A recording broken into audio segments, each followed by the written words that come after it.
Good evening, everybody. I'm getting some throttling, some red and yellow on the connection on my end. I'm going to see if this clears up, and it did. Okay, look at that.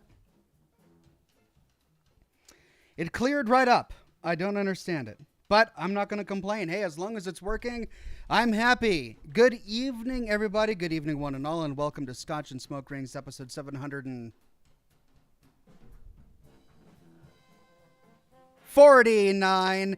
Good to have you on the program today. We're playing a new game. Well, it's kind of a new game. It was released last year. It's called Killer Frequencies. It's set in like 1984, 1987, something like that. It's about a local radio host who has to help solve some murders. Yeah, so I think it's going to be fun. An interesting premise. I hope you guys will stay with me for the evening.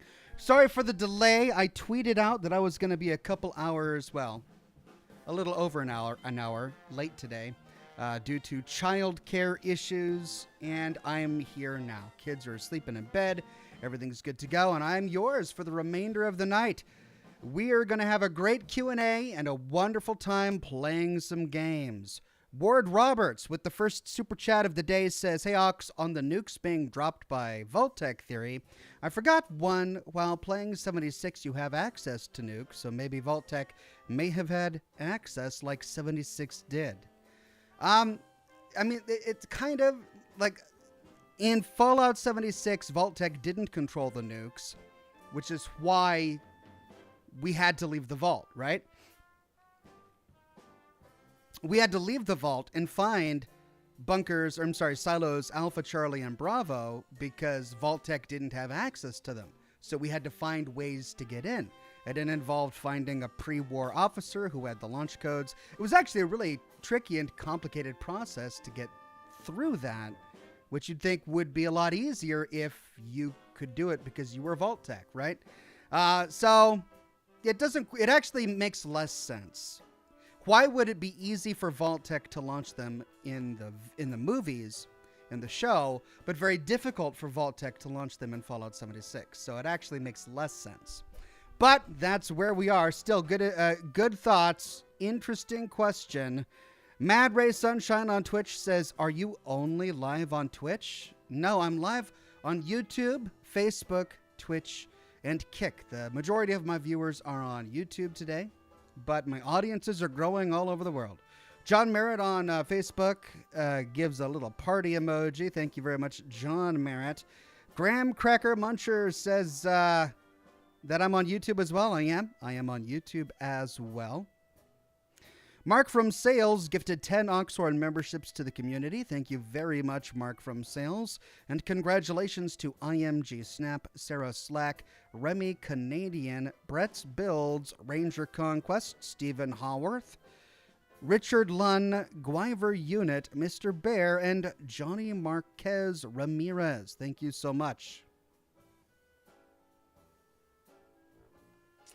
It's good to see everybody today. On Twitch, YouTube, and Kick, and Facebook. It's been a long and tiring day for me, but I'm eager to be drinking and gaming with all of you tonight. I've been working really hard on my latest video, and it's not a lore video this time. It's going to be on the new Creation Club content for Fallout 4. And the new Creation Club content is really interesting because there's lots of little details and moving parts. I'm working on the new weapon creation that came out. Not the Enclave one, but the one that releases all of the little scrap handmade weapons. And there are so many small references and little bits and pieces here and there that I'm spending a lot of time connecting the dots. And it's kind of interesting that they would put that much detail into a Creation Club creation. So it's been taking a lot of time, but I'm eager to be smoking and drinking in front of all of you. Hope you have something tasty to get you through the evening. I've got my rum and Coke. Cheers, everybody.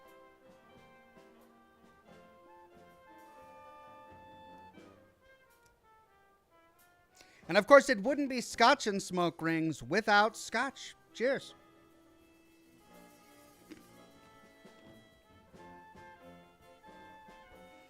Mike Mangold says, I'm not feeling the Fallout TV show. Something is missing? Question mark. Okay. What do you think is interesting? I think that comment would be much more interesting if I had an idea which you thought the show was missing. I'm really enjoying the show, but it went in directions that I would not have gone in had I been in charge of the show. And so maybe it's a good thing that I'm not in charge of the show, because it's been a smashing success and it's been greenlit for a second season, and it's the second most watched show on Amazon Prime ever. Like, it's winning tons of accolades. And deservedly so, because they genuinely put a lot of attention and detail into all of the little finer aspects. Like, I was reading an article today about how Todd Howard and everyone at Bethesda, they were so concerned with authenticity and concerned with all of the small details that they gave the showrunners access to the 3D models of many of the unique props from the games, so that the showrunners could just 3D print everything to the exact specifications of the items from the games. That's how focused they were on getting it right. But they did take certain liberties with the lore of the Fallout universe that I wish they wouldn't have done. But I've already talked about those ad nauseum in my videos. Clueless and Callie says, what should you do if you're addicted to seaweed? Sea kelp. Sea kelp? Sea kelp. If you're addicted to seaweed. Wonderful job, Clueless and Callie. Thank you so much. Jared Shover says, hi, Ox. Haven't seen the Fallout TV show yet, so please, no spoilers. Well, Jared, I totally understand that, but the show has been out for several weeks now, and there are many people who I'm sure are going to want to talk about the show. So for the first week or two after the show was released, I was definitely very cautious about spoilers. I didn't want to spoil anything. But we're getting to the point now where, millions of people all over the planet have seen it, and it's kind of time. It's kind of time. So if you haven't seen it yet and you want to avoid spoilers, maybe wait until I start the gameplay of the broadcast, because I'll be less likely to be talking about the show during the gameplay. But my viewers are going to have lots of questions about the show, and so I'm here to answer them, or at least share my opinion. Matthew Bryan says, hey, Ox, wife is super happy to see you play this. Hope you have a great stream. Thank you, Matthew Ryan. I'm excited to play it. It looked like a really fun game. Toby Noble on Facebook says, Ox, do you think the show could ever end up in New Reno? I mean, could. I would never would expected that they would have gone to New Vegas. I'm thrilled that they are. Like, I'm absolutely thrilled that they're going to New Vegas, even though it brings up certain concerns, like we're probably going to be getting a definitive canonical ending to the events of Fallout New Vegas if they go there, 19 years after the events of Fallout New Vegas, or however many years it was. So it wasn't 19, it was 15, something like that. So it's hard to predict. Could they go to New Reno? Yes. Is it likely? They haven't given us any indication that they will, but that doesn't mean that they won't. Mac Truck on Twitch says, hey, Ox, love watching your show. Thank you very much, Mac Truck. Mark from Sales says, I really enjoyed the character profile on Norm. My vote would be to keep it up. Thank you, Mark from Sales. I had a great time making my character profile. It was one of the videos that I wanted to make immediately. Like, when I watched the show for the first time, by the time it ended, I'm like, I know I got to do this. I got to make a profile of Norm. He's such a breakout character. He's so well done and well written and well casted. Like, they casted everyone so well. It's just amazing. So I knew I had to cover Norm. And I want to do the Ghoul. I want to do some of the other characters. I've got some ideas in mind, but probably not a high priority, because I actually have another list of Fallout show-related content that I'm going to be whittling through first. Ward Roberts says, is it possible Stephanie Harper may turn on Bud since she lost her husband in that fight, and maybe find Norm MacLean and help him get out? I doubt it, because from her perspective, Vault-Tec wasn't responsible for the Raider attack. And in if anything, the Raider attack justifies Vault-Tec's entire worldview. So I don't think she's going to blame Vault 31 or Vault-Tec for what happened. She blames the Raiders. She blames Wastelanders. She blames everyone on the surface that needs good management. I think she's probably a true blue Vault-Tec employee, just like Hank McClain is, just like Betty Pearson is. So I don't have any indication that she's going to turn on Bud Askins. I think one of the things you're probably referring to is that she was one of the only people in the meeting directly after the attack who sympathized with Norm, because Norm spoke out saying, that he recommended they just execute all of the Raiders because why keep them alive? But we have to understand that viewpoint is actually shared with the people of Vault 31. Like, that's something good management would do. It's the naivety of the people who were raised in Vault 33 that Betty Pearson is kind of capitalizing on. She was trying to, the only reason Betty said what she said, which was something like, I think murder is off the table, it's not even a suggestion, etc., is because she knew that was the group philosophy. Everyone watching her right now would agree with that. So she did that to save power, to save face, so that she'd get voted into power. But personally, she doesn't mind killing the Raiders. She probably agreed with Norm, and she's probably the one who killed the Raiders to begin with. She kills all of the Raiders that are held in captivity just before she pushes the button to have everybody go to Vault 32, when there will be fewer people available in 33 to watch the Raiders, when they're going to have to be really cautious of their resources and their food, right? Yeah, she killed the Raiders on purpose, just in the nick of time. And also she did it, I mentioned this in my video on Norm, to send a message to Norm, to hold something over him. She was telling him, by killing the Raiders, you should feel responsible for this, but if you don't, you should feel scared of me because I could blame you for it. Anyway, to answer your question, no, I don't think Stephanie's going to help Norm, but it's hard to predict. Rachel says, did you buy any of the new Fallout Show merch? Yeah, I bought the new Pip-Boy. It hasn't arrived yet, so I don't know when it will, but I'm eager for it to arrive. I don't think I bought anything else. I think I bought a model of a vertibird, actually. Yeah, I got the vertibird. I'm hoping it'll arrive soon. Adam M says, could you make announcements in the community tab? I don't use X and would like to be informed too. Community tab? Of what? Of YouTube? Announcements? Oh, right, about a late show.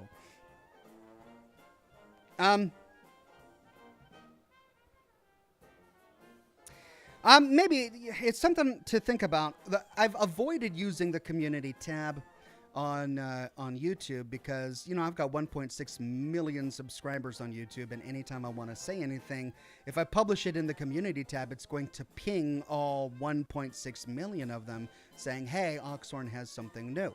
And for that something new to simply be, hey, everybody, I'm going to be a bit late, which is why I have Twitter to begin with. I have Twitter to avoid using the community tab, to avoid pinging all 1.6 million YouTube subscribers for situations like this, where I've got, a delay in a broadcast, or I've got some minor news, or I'm sharing a new sponsorship or something like that. That's what I'm using Twitter for. So I totally respect your choice not to use Twitter, but I'm probably not going to start using the community tab on YouTube as if it were Twitter. I'm just going to keep using Twitter until Twitter is gone or something better comes along. Carpy says, speaking of Scotch, I remember your old anniversary shows with you and your brother. Hammered, lol. Listen, I don't think we were hammered. I mean, he got hammered. Yeah, he got hammered. We didn't both get hammered. I hold my liquor really well, but he kind of got hammered a little bit.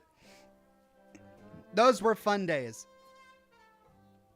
Retro Gaming 84 on Twitch says, "Hey there, Ox. Love watching your Fallout content. Will we be seeing soon your Brotherhood of Steel and Minutemen endings to Fallout 4?" I mean, I don't know. Yes, and probably not soon. Like, it's frustrating from a content perspective. I mean, it's wonderful because it's injecting new life into my channel. It's incredibly good from a business perspective, but it's frustrating because everything is dropping all at once. The Fallout TV show, all 8 episodes in the season, drops all at once. All of this new content for the Creation Club drops all at once. And it's like, okay, I got a lot of catching up to do. I'm only one guy. I'm trying to crank out as much as I can. I don't know if you've noticed, but I've published 2 or 3 videos each week since the show dropped, with the exception of last week when I was out of town. But even then, I did 1 video on Monday, and then this week I did a video on Monday, and I'm working on having a video for Saturday. So I'm still cranking out the content, but it's going to take me a while to say everything that I want to say about the show, to say everything I want to say about the latest 4K update for Fallout 4. And once that's all done, then I will get back to the series that I was working on before I had to switch gears a little bit. The Magic Q says, "Hey Oxhorn, how are you doing? Hope the family is well. I'm doing another playthrough of Fallout 4 and I'm using your Metal General build." Hey, that's great to hear, the Magic Q. Hope you enjoy your latest playthrough of Fallout 4 and the Metal General. I had a lot of fun putting that together. Padres says, "Hey Ox, gonna be serious for a sec. I really enjoy your videos about the show. Thank you and good job. Cheers." Thank you, Padre. It's good to see you serious every now and again. I do like that. And I'm glad you've been enjoying the videos about the show. Thank you very much. Allison Bumbleland on Twitch says, "Don't worry, you could crank out content every 5 months only, and I'd still be waiting for it. Me and my boyfriend love your content." Thank you, Alice in Bumbleland. I appreciate it. I mean, if I could make a living only doing 1 video every 5 months, I might. But I kind of need to crank out content in a little bit more often than that. Actually, it would probably drive me crazy to be limited to do 1 or 2 pieces a year. Because, you know, I'm kind of a chatty person. I've got a lot to say about topics. I like sharing my opinions. And YouTube is the perfect avenue for me to do that. The New Guy 95 says, "I'll be in Seattle soon for a few days. Any thoughts on things I should definitely see or do while there?" I mean, all of the touristy stuff, Pike's Place Market. If you really want to get the most out of your time, Pike's Place Market is a great place to go because there's just so much to do and the market is so densely packed. You've got so much right around the marketplace. You've got theaters. You've got the gum wall, which is disgusting. I don't know why anyone would want to visit it. You've got the first Starbucks in the world is right there at the marketplace. You've got the guys throwing the fish. You've got a few statues like the pig. You've got shops. You've got food. You go to Pieroski's. It's a little bakery, a Polish pastry shop right there in the market. Delicious. Get the donuts. There's a little donut seller inside the marketplace right next to the fish guys. Makes amazing donuts and a great view of the water. Like, the market is a great place to go. Tons to see there. You could also go to the waterfront by the Alaska Way Viaduct. There's lots of really cool shops like the Ye Olde Discovery. No, it's the Ye Olde Curiosity Shop. It's been like a trinket and curiosity shop that's been there since the 1800s. They've got old mummies on display of like coal miners that died in the Seattle area that got mummified on accident or whatever. It's right next to a big Ferris wheel and lots of food on the boardwalk there inside of the water. And of course, the Space Needle, which is a wonderful place. The Space Needle area has a science center, a museum, a rock and roll museum, a science fiction museum. Lots to see in Seattle Center as well. So there's plenty to do. Plenty to do. Rachel says, "If you could drive any car from Fallout, what would you pick? I want to see you in the Fusion Flea from the show." I mean, the Fusion Flea is really cool. I don't think I would actually like it as a vehicle because it's, you know, I'm a big guy. I don't think I would fit in a Fusion Flea very well. I enjoy the sedans. I think the sedans look like a practical car, but also a beautiful car. The Rocket 69 is just amazing. I want the Rocket 69. And I'm really hoping that the Wand Company will come up with a model of it because, I mean, I'm loving the Fusion fleas I have on display, but I want to see some different models of cars. Toby Noble says, I haven't been to Pike's Place since they could still throw real fish, lol. Now, that was a funny thing because they reversed that real quick. Like, I don't remember the time frame of it, but it was like right after I graduated from college, a bunch of hippies came out and said that they don't like the fact that the fishmongers are throwing fish because it insults the dignity of the fish. And we needed to be respectful of the dead fish. And, it's dead. And people are going to eat it as food, but, it still has dignity, and throwing it, that's disrespectful to the dignity of the fish. And so all the hippies came out and managed to, pass ordinances saying that you couldn't throw the fish anymore. Well, yeah, then tourism kind of dried up at the Pike's Place Market. And that got reversed real quick. I think it was less than a year or something, and they're like, all right, our bad. Yes, you can go back to throwing the fish. And so you can throw the fish again. I went to the market, I think it was last year, and they were throwing the fish and singing their songs like they always do. So back to normal in the Seattle market area. Jocelyn Ryan says the Fallout Vault scientists finally managed to grow human vocal cords in a test tube. The results speak for themselves. See what you did there? Scotch time. Thank you, Jocelyn Ryan.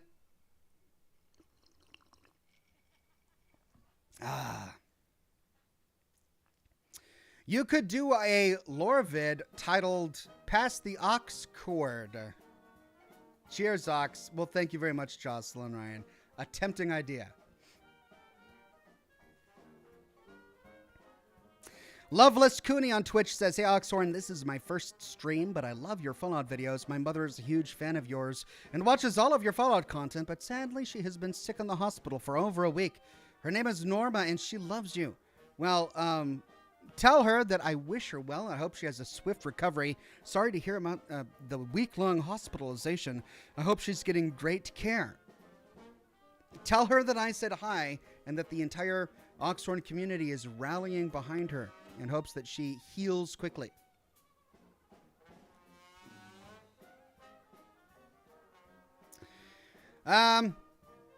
Oh, man, I'm way behind on the Super Chats. Way behind. All right, let me see if I can focus on these for a little bit.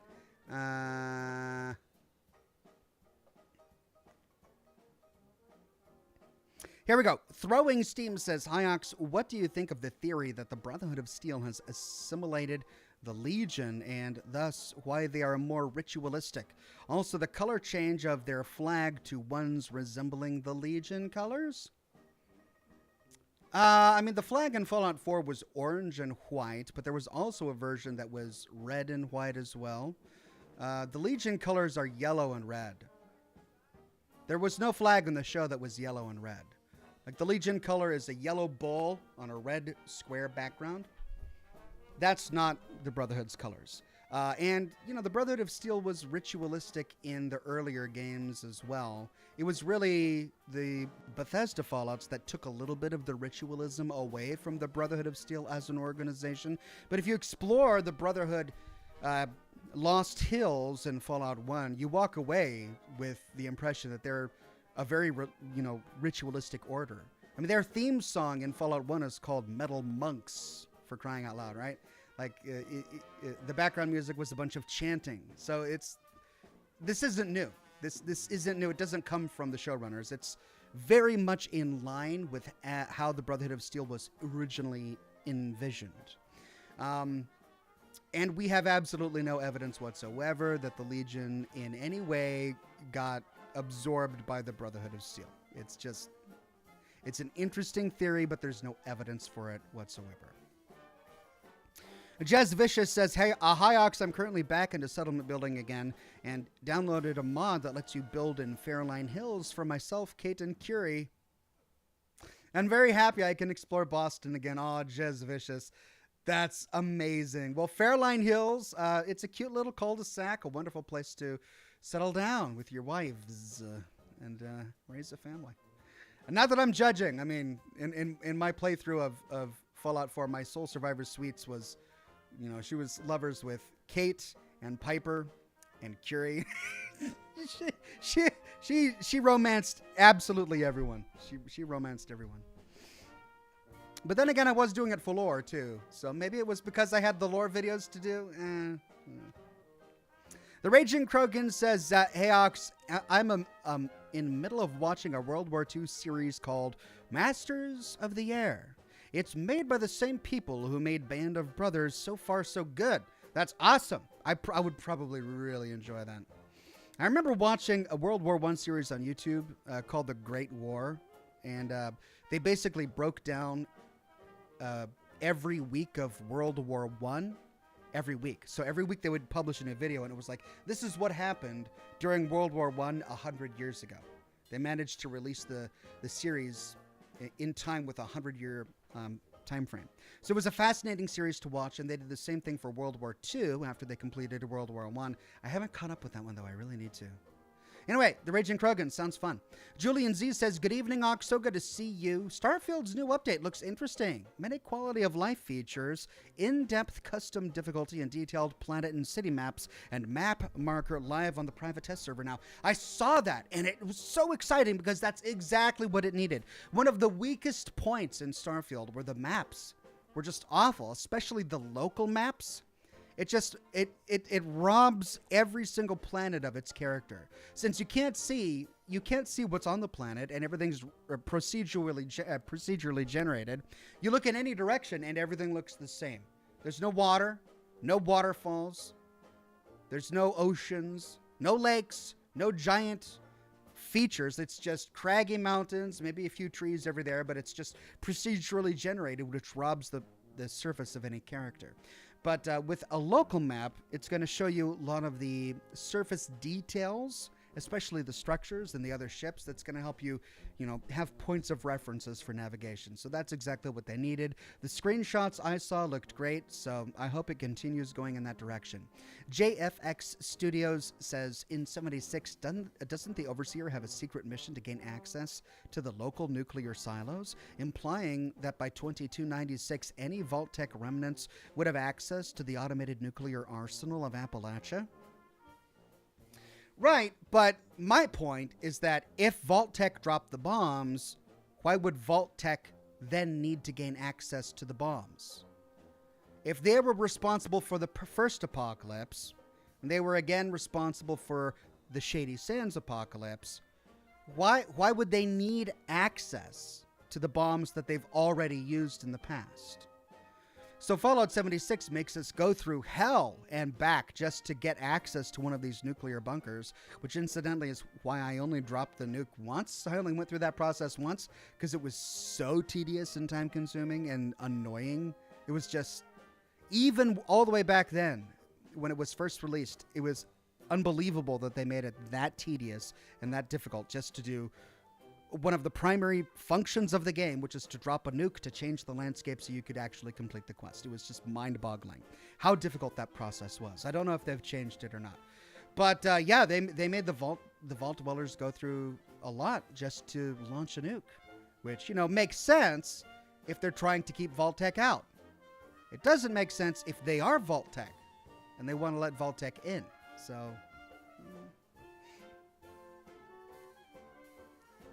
Michael Ewan says, could Moldaver have invented anything else in the Fallout universe? She said all her companies were bought by Vault-Tec. I'm thinking cryopods at Hollywood Forever.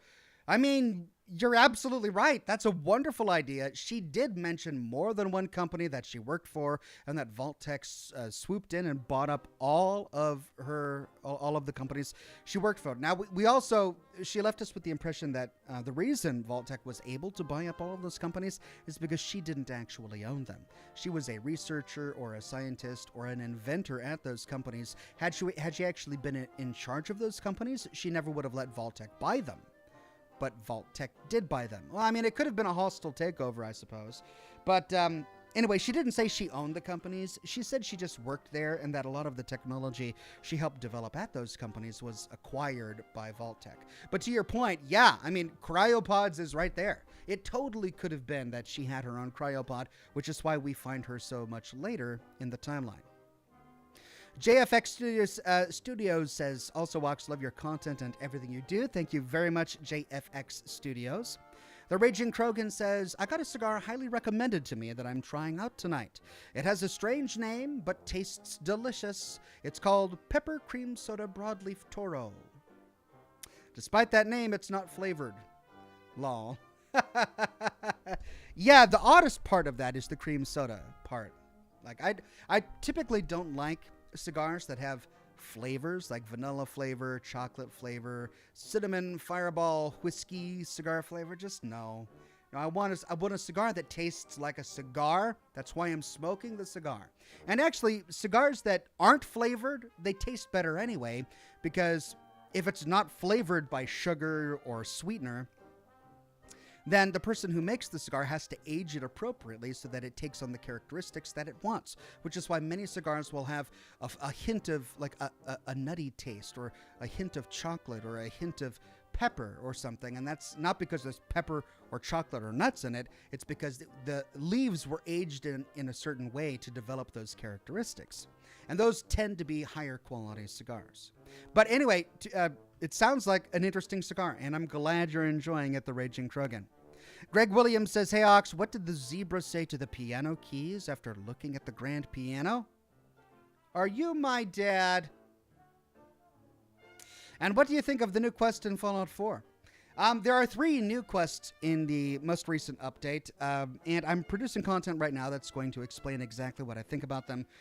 But briefly, I think the quality is great. I think that the Enclave quest in particular was really well done, and it paid an excellent homage to the Enclave as we knew them from Fallout 3, and it's an essential quest to make sense of the other Enclave-themed Creation Club creations that had been released before. And if you take a look at the videos that I did years ago when those Enclave creations were published, I expressed at the time that they didn't really make a lot of sense. But this latest quest that they just released ties in with all of those other Enclave creations, and it gives us the explanation we need for it to make sense. We now know why the Enclave is in the Commonwealth. They actually explain it, and that's what those other creations were missing. So yeah, the quality is really good. I think the storytelling is well done.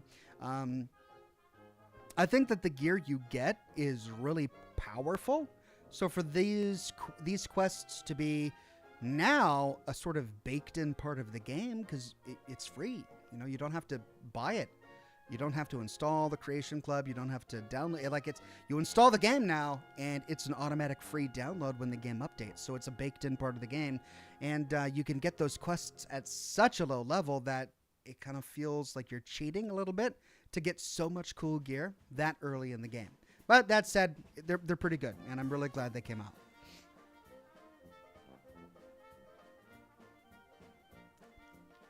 Philip Campos says, hey, Ox, I hope you and the family are doing well. I was wondering if you would be considering playing Kingdom Come Deliverance, since the sequel will be coming out later this year. It's based on 15th century Bohemia. Maybe. I've taken a look at that game several times, and it is highly reviewed. It's highly rated. Like, the reviews are amazing. Everybody seems to love it. Honestly, taking a look at the screenshots and the videos, it didn't really look like something I would be interested in, but I haven't actually played it yet, so perhaps it's worth taking a look at.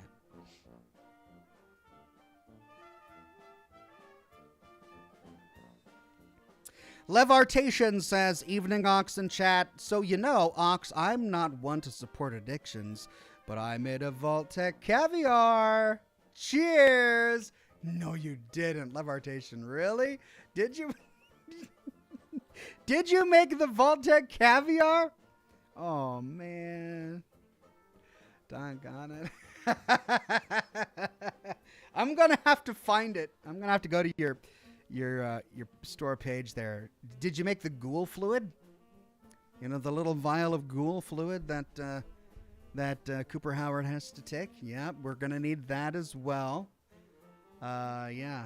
I mean, there was caviar. There was tuna. Did they ever show off the tuna? There's the Jim's Limbs, right? There are a lot of new things that we could take from the show.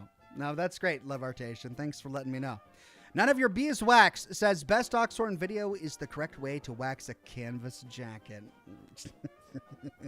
Yes, it is. Why not? That's a classic, right?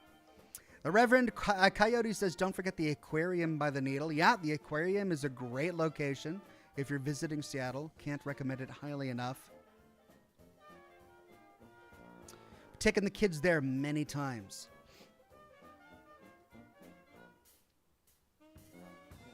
Alt Grendel says, Ward Roberts would like to know the name of the music you're currently playing. Well, that comment probably came a while ago, so I don't know exactly what song you wanted to know more about. But the genre of music I'm playing is Dixieland music.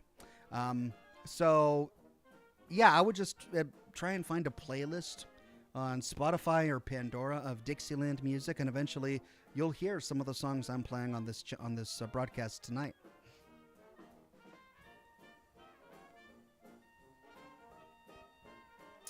Beetle says, I'm just here for a pinch of sugar. Well, you got it. Sugar in the form of rum, because it's sweet. And it's made from sugar. Diamond Lions FC says there's a theory that Maximus is a synth with implanted memories, and that's why he's clueless about how his body works. Bit of a stretch, but thoughts? Maximus is a child. And it's not his fault. Like, he shouldn't be shamed for it. His entire world disappeared when bombs were dropped on Shady Sands. And, to the Brotherhood's credit, they saw him and they opened their arms to him. But they didn't do a good job raising him. It's not like he got kindness. It's not like he got a good education.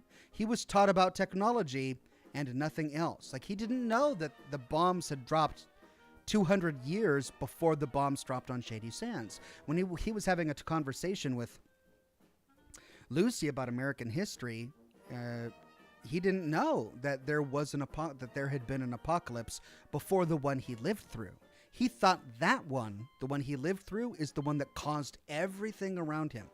So he's just not very educated about his body. Like, he probably never got any sort of sexual education. He's not educated about history. So there's enough in the show to explain why Maximus acts the way he does. There's enough that we don't really need to leap to. He's a synth! As compelling as it might be. Padre says, what did the zebra say the first time he saw a piano? Oh, wow, you guys... I see. Okay, you guys are sharing jokes here tonight. Looks like you both had the same great idea, spaced a little far apart. Dad? But then it continues. What better than Ted Danson? Ted Danson and singing. Never thought I'd read a Ted Danson joke on the show. That's all right. Cheers fan, I'm guessing. I bought some cool shoes from a drug dealer. I don't know what he laced them with, but I've been tripping all day. Missed ya, Oxypoo. Padre, you are one of a kind, and that's no lie. Thank you very much, Padre. Robert Downs says, what do you think was in that shot, Thaddeus Scott? Ghoul? FEV? I don't think he got turned into a ghoul, because that's not how ghouls work. Ghouls don't, and I hope I'm not pulling the rug out from under my feet. Did I already talk about this in a video? Ghouls don't heal themselves quickly. In fact, they don't heal themselves at all. That's why the ghoul character had to sew his finger back on after Lucy bit it off, because the new one wasn't going to grow back. Whatever the wasteland pharmacist gave to Thaddeus caused his foot to regenerate and the hole in his neck to heal itself, and lethal damage to not be lethal. So he's not a ghoul. But what could have done that? I mean, the only drug in the Fallout universe that we know of that could have done that is FEV, because that's what FEV was designed to do. It was designed to create super soldiers that could withstand combat and survive fatal accidents in combat and regenerate their limbs and heal themselves. That was the point of FEV. The super mutant thing was a side effect. It wasn't supposed to happen. So if I had money to spend on it, I'd probably put my money on FEV. Metalhead Madman with a very generous super chat says, "Hi Ox, just a quick rundown request. How much does the new Fallout show step on the canon? I can't be bothered to watch it. I've heard it's pretty bad."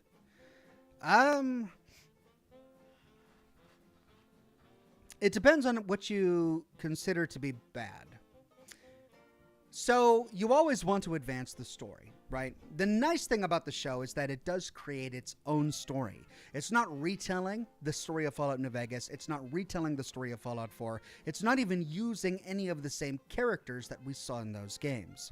It does, however, use some of the same factions. In particular, the NCR and the Brotherhood of Steel shows up.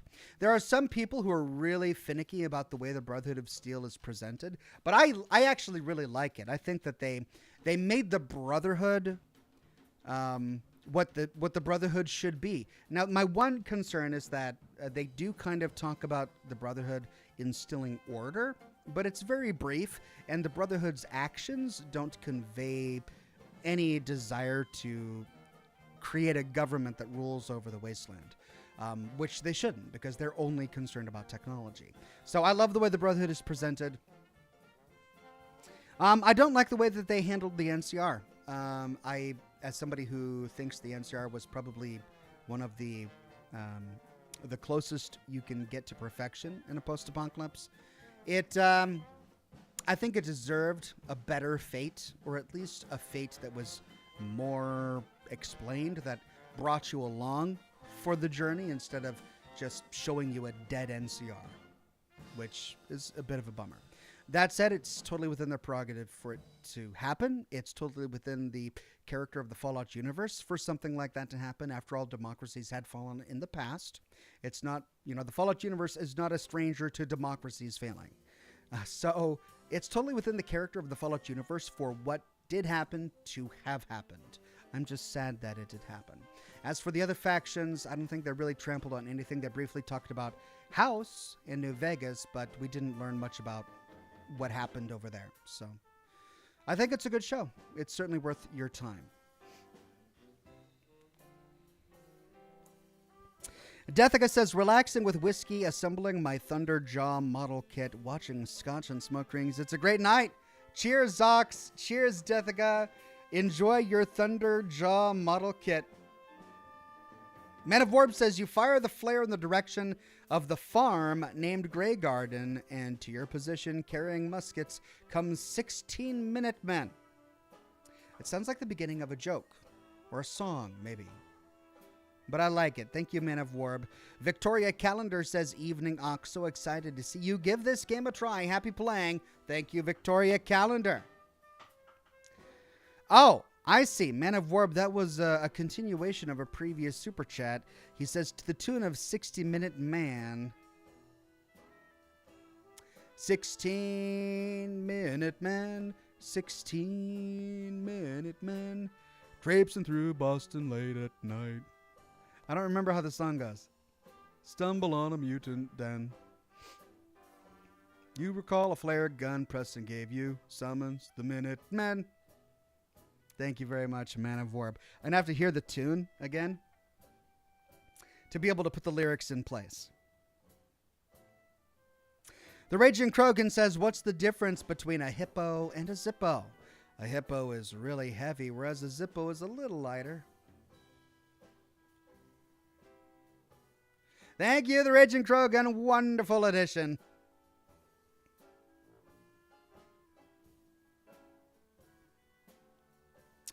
Clueless and Callie says, "How do farmers party?" They turnip the beets. Farmers.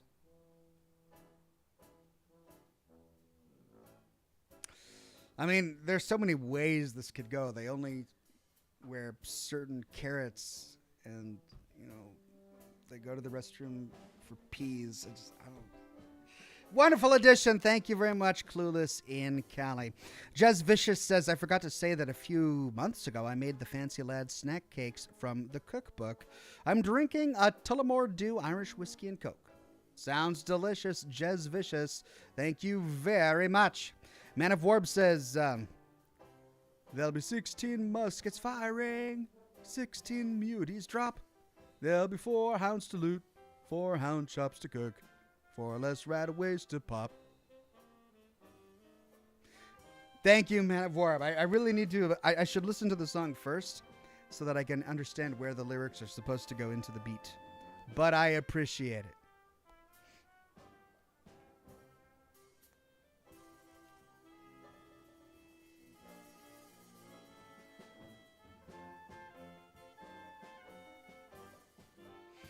Okay, I think I just caught up.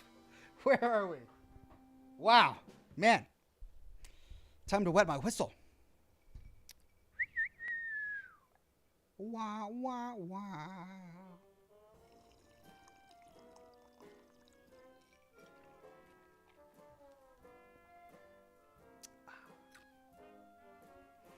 Gianna says, hey, Oxhorn fam, how's everyone doing? Everyone's doing very well. At least I'm doing very well.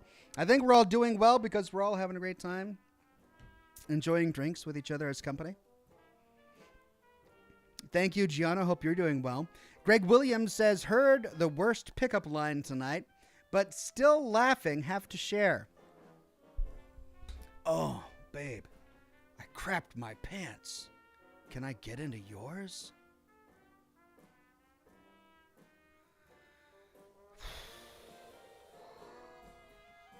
Yeah, that's pretty bad. That's pretty bad. I mean, I'd love to meet the woman who would hear that and then giggle because the funnies.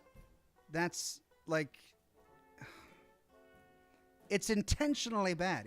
Is that not intentionally bad? Was that pickup line purposefully designed to not pick up?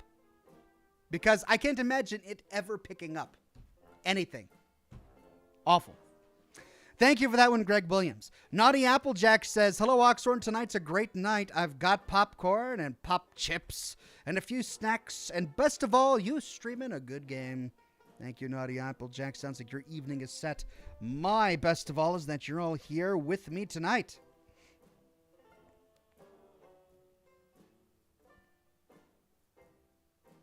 Tilly says, I'm about to eat a Caesar salad after a midnight watching Ox. I mean, popcorn and chips and rum and scotch.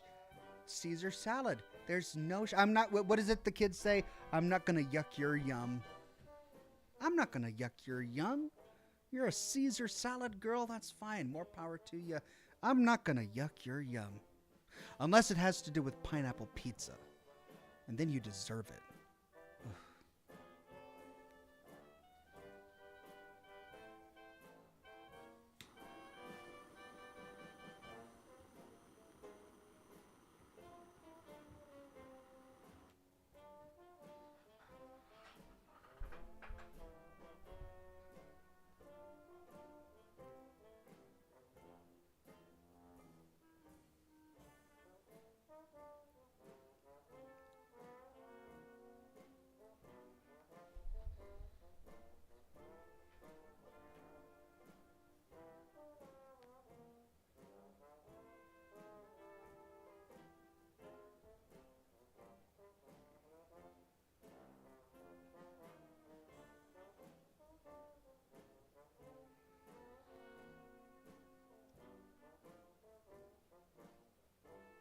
Some of us are in Hawaii, Ox, says Lady LaFay.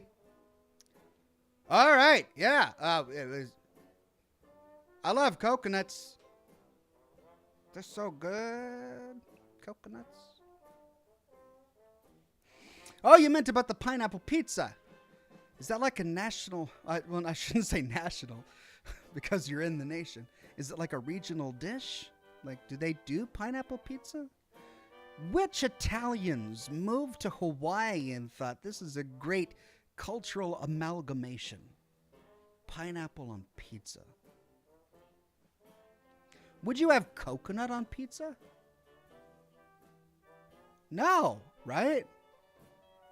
No, it's wrong. It's wrong. It's wrong. I'm not going to judge, but it's wrong.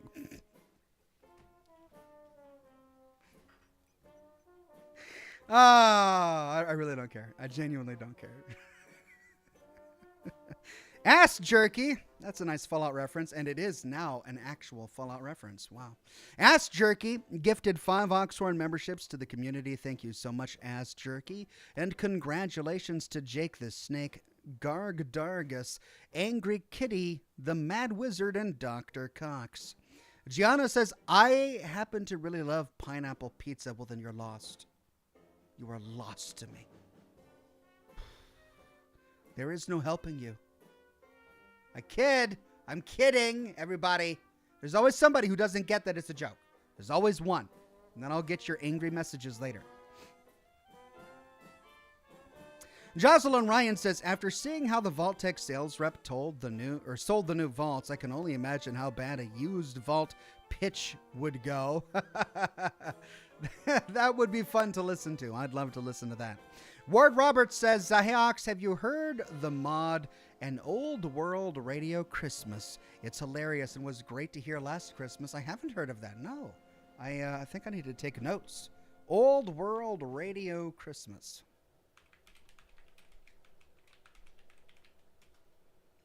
Hey, cool. 2016? It's that old? That's great. 6 hours. Oh, man. I so need to check that out. Thank you, Ward Roberts. Gianna says, and I'm in Utah. Yeah, it's funny how the cultural dish of Hawaii is equally at home in Utah. Pineapple pizza. Just saying, coconut pizza. There's an idea there, and no one's done it yet, right? Gustavo Plays says, pineapple pizza is good. Not great, but good. Though I haven't met a pizza I didn't like yet. Listen, I like pizza. I like pizza so much that you need to respect the dignity of the pizza. You're not going to be sitting here putting pineapple and coconut on pizza, or olives on pizza, or throwing the pizza. Who throws a pizza? Unless you're throwing pizza crust while cooking it, you can't throw the pizza. It violates the dignity of the pizza. You can't put pineapple on it. Or artichokes. Have you seen the artichoke hearts? People putting artichokes on pizza. What is this? A garbage bin? Are they turning pizza into your personal compost pile now? Just, ugh. Detective Hippopotamus says, can't wait for AI to be good enough so I can ask, how many times has Oxhorn said in our last episode? Lol. Yeah, God, that would be terrifying to be able to ask questions like that. It's an interesting idea. Thank you, Detective Hippopotamus. Robert Downs says, people forget the pineapple goes with the ham. I mean, I don't like pineapple on my ham either. I like ham. I get that at Thanksgiving, people will put a big old round rind of pineapple right on top of the ham as they're baking it, but I'm not big on that. I don't want my meat to be sweet. I don't want, like, even honeyed ham. It's okay. Honey is way better than pineapple. I'll eat honeyed ham, but it's not my favorite. If I could have the ham without the honey, I'd prefer that. I don't want ham with pineapple or brown sugar or cane sugar or honey. It doesn't need to be sweet. It's already savory. Sure, savory and sweet can at times go together, but if I wanted sweet, I would eat something sweet. I'm eating something savory. I want it to be savory. It's a crazy world out there. Ocelot says, hi, Ox. I've been watching all New Vegas 3 and 76 videos at work. Your commentary is amazing. What's your favorite General Atomics or Robco robot from the games minus the Protectron? Minus the Protectron. I've always loved the Protectron. I just love the way it walks, the way it looks. I love the personalities of the Protectrons because they're so ridiculous. But yeah, I love the Protectron. I love the iBot. I love the Mr. Handy. I love all the robots in the Fallout universe. They're all really well done.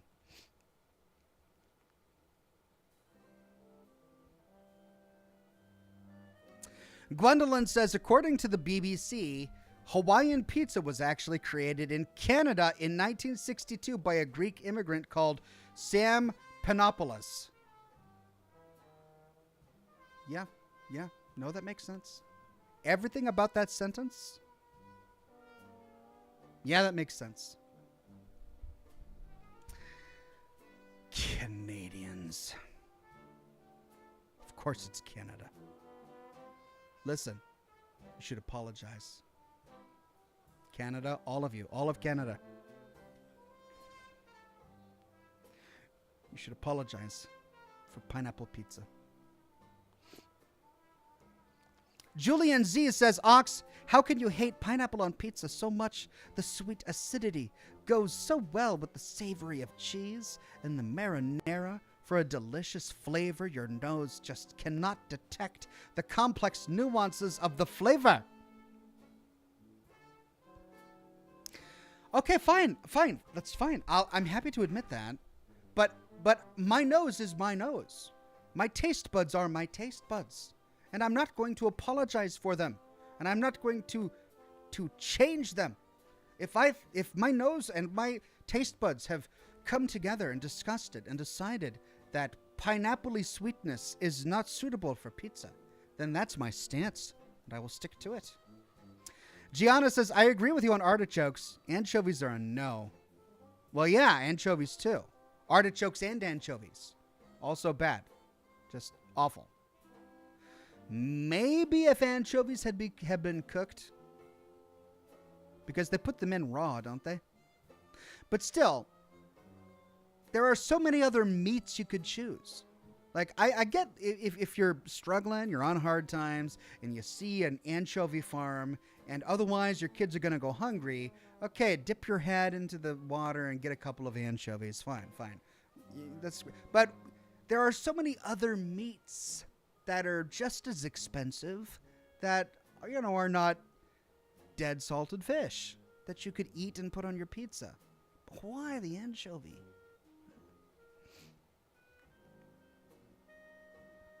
Ward Roberts says, wouldn't you want Muggy as your robot? He would love to take your cups. Yeah, I love Muggy. He's great. I don't think I would want to know him personally because he's also a little crazy.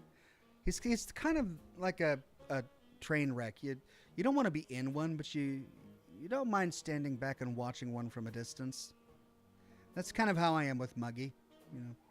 Uber says, if you tell me you don't like a nice turkey plus cranberry sauce plus stuffing sandwich, I will simply not believe you. Sweet and savory is delicious. That's fine. You can not believe me, but I do not like a turkey and cranberry sauce and stuffing sandwich. I like turkey. I like stuffing. I will eat stuffing with my turkey. And gravy on a sandwich? Sure.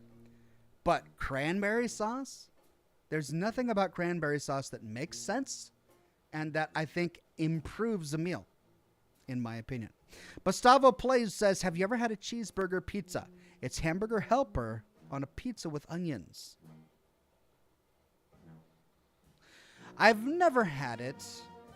I worry about the marinara because the tomatoey pasty sauce that, everyone loves on a pizza wouldn't be very good on a hamburger, right? Like, I understand people put ketchup on their hamburger, but you don't dip a hamburger in warm marinara sauce. So why would you put a hamburger in your warm marinara sauce laden pizza?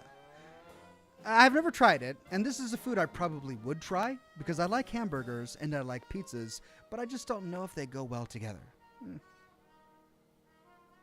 I would try it.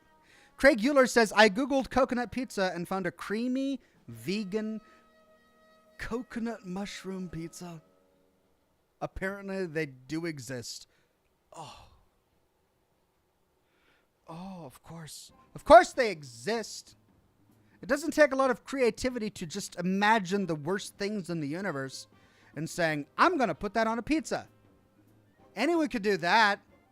Putting coconut and mushroom on a pizza? Oh, just hate their lives. Julian Z says, do you also hate fried chicken and waffles glazed over with maple syrup? Have you even lived, Ox?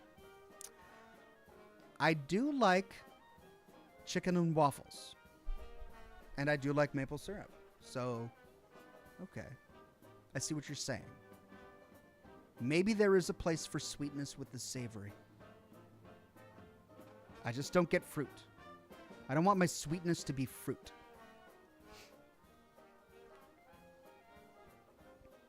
Greg Williams says, I actually turned down the worst ice cream flavor I have ever seen tonight. Macaroni and cheese ice cream? Yuck. I don't know if that would be the worst, but it certainly wouldn't be my choice. Like, I wouldn't choose that flavor of ice cream. Doesn't sound good.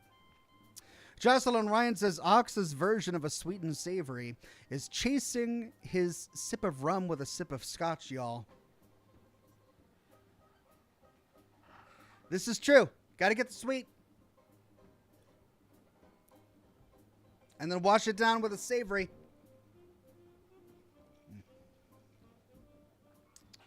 That's how it works. Gwendolyn says, do you not put a red sauce on meatballs? Yeah. Eat a meatball sandwich with a little bit of Swiss and red sauce. That sounds good. I'd have meatballs on a pizza. That's not too bad. KSG Killer says, Ox, I was just watching your Fallout 76 Nuclear Winter. You were just too nice to kill people, just like Santa Claus. Maybe you should dress up as him.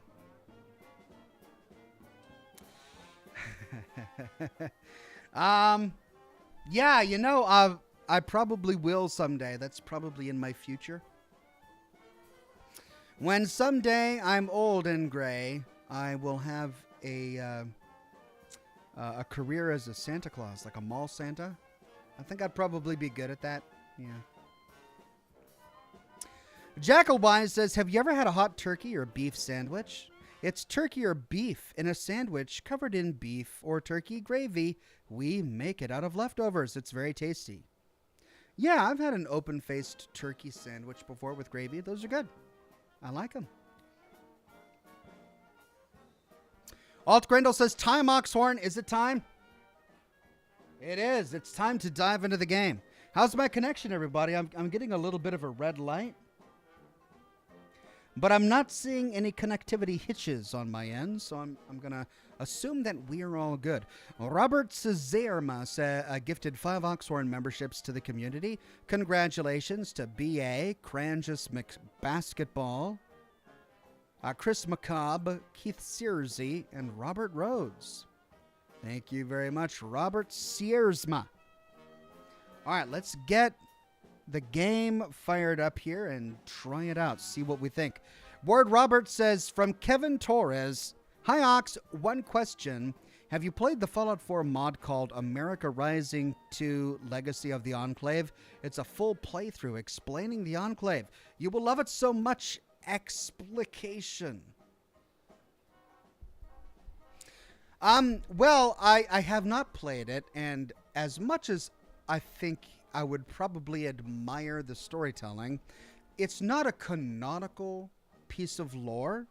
So whatever they do explain is not an actual explanation. It's just fan fiction. And I like fan fiction. Fan fiction has its place. But if you're wanting to understand the actual story of the Enclave in the Fallout universe, you can't learn it from a mod. So certainly worth playing, but it's not where you go to get canon. Well, Rubber Burr says, you're a heathen, but I still love you. Thank you. Thank you. You know, that reminds me of something that C.S. Lewis said once, and I read this in his semi-autobiography. I think it was called How to Deal with Pain or An Abundance of Pain or something like that. Anyway, he had recently become a Christian, and he was at a pub. He was having a debate with some atheists that he had met on campus. And they were fervently debating their various sides. And they were drinking over beer. You know, they were debating over beer, and so they both got drunk. But by the time they were done, they were both leaving the pub, and C.S. Lewis relates the story. He says, "You know what? You're clearly going to burn in hell, but I wouldn't mind having a beer with you again." Or like, he said something to the effect of, like, you're a great person to have a beer with, right? Which I thought was that's a very nice way to go about it. You've got your differences, and you can admit that you're different people, and you've got different worldviews, but you can also recognize the humanity and the decency in another person, even though you're diametrically opposed philosophically, or, when it comes to diet and food, gastronomically. You can still be decent towards each other. Nuka Tom says, tonight on Scotch and Smoke Rings, our hero in handsome headwear takes a break from adventuring to the small town of Gallows Creek, Iowa. While living out his secret 80s disc jockey fantasy, our hero will uncover disturbing truths, secret histories, and sling the sickest sounds. See, I don't really know anything about the game, so I'm guessing that that's what we're about to play. Thank you very much. Nuka Tom didn't realize that it was set in Iowa. That's exciting.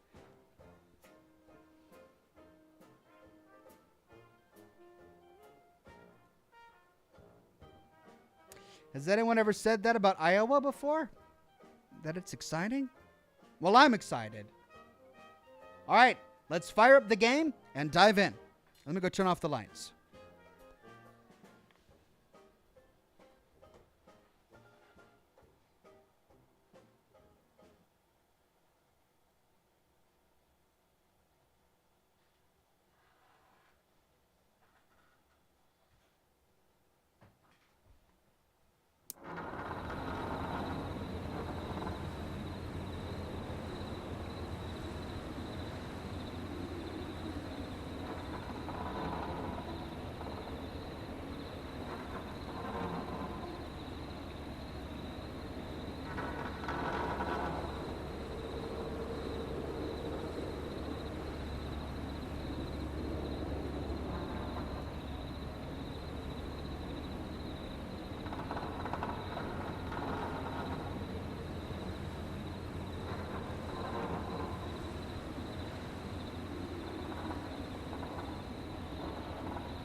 Okay, we've got audio. I changed the game on Twitch. Got a stable connection. I like that. All right, I think we're good to go. Oh, wow. While I was gone, I missed a lot of super chats. Hold on a second here. Flying Phoenix says, hey, Ox, do you buy your cigars in a shop online? And if online, what's some of your favorite shops online? Also love your content. Thank you, Flying Phoenix. I really should get them to sponsor me, but they never have. I usually go to Famous Cigar to purchase my cigars. They have a number of deals and frenzies that if you game correctly, you can make some really good deals on cigars. Adam M. gifted 5 Oxhorn memberships to the community. Thank you, Adam M. And congratulations to Lynn Z, Lady LaFay, Ben Beck's Pup Blender, and Hellcat. Thank you, Adam M. Jackal Wise says, you guys got me all hungry now, but I've got no food in the house. How could you? I crave sustenance. Jackal Wise, I'm sorry. What time is it? Where you're at? You should just pop open Uber Eats and just get something delivered. There's nothing worse than being stuck at home late at night and all the shops are closed and you've got no food in the house. Robica says, Big Ox, long time. Watching more of your stuff since the Fallout show. Good to see you still going strong, man. Thank you, Robicus. I've been here every week, 4 years, and no intention of going anywhere else. Thanks for watching. Okay, new game.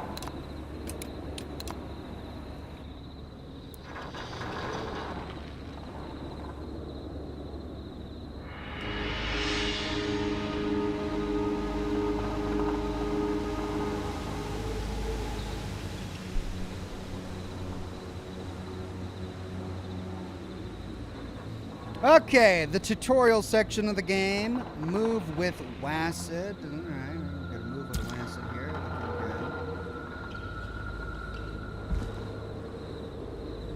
Well, this is clearly Unity.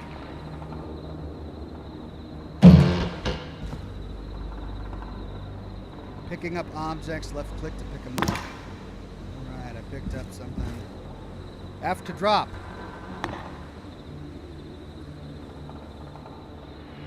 Ooh, and it rolled under the garbage, so I can't pick it back up. Alright. R to throw, right click to place.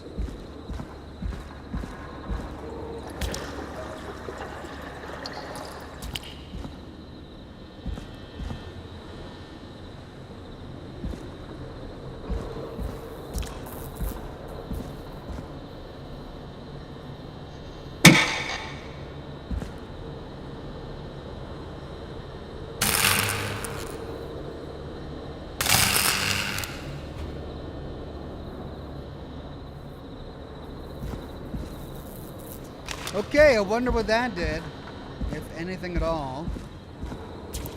Well, that was a dead end.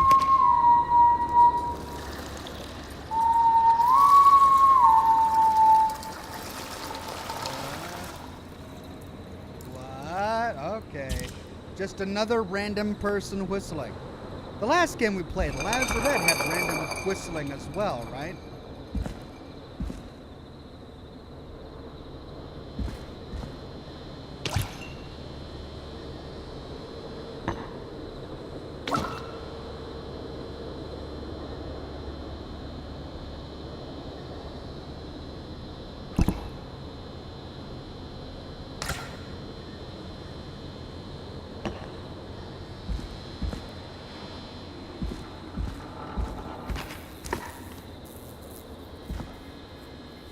Press E to begin inspecting.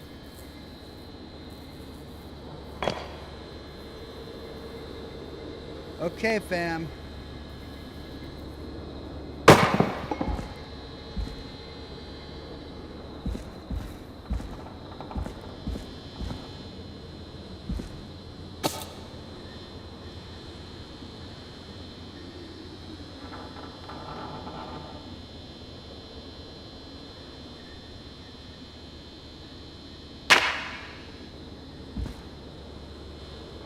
Sound is a little off, isn't it?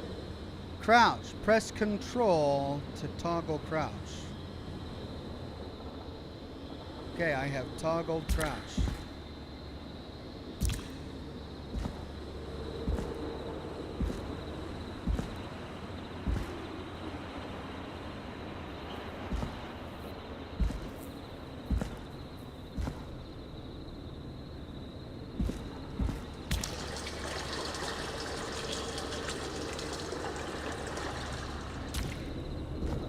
Okay, that's it. We've got to open the door. KSG Killer says, why did the Energizer Bunny get arrested? He was charged with assault and battery.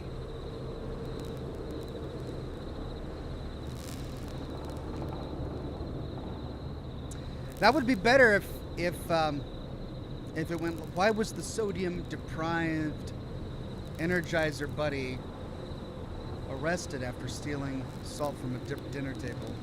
Because he was assault and battery. Just trying to put salt in there. So. Thank you for that one, KSG Killer. Alt Grindle says, game's a little loud there, Ox. Is it really? Okay, thanks.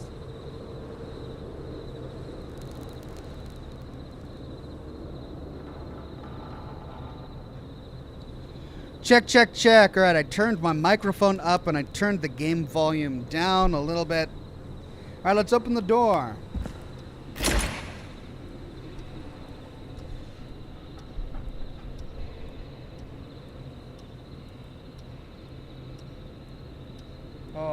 Oh, okay.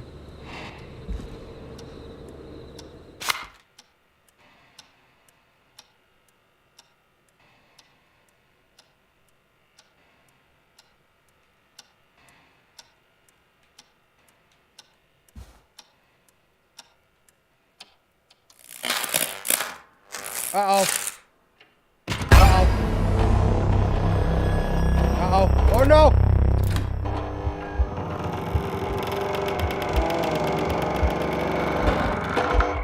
can't do anything. I can't move. I still can't move. Oh!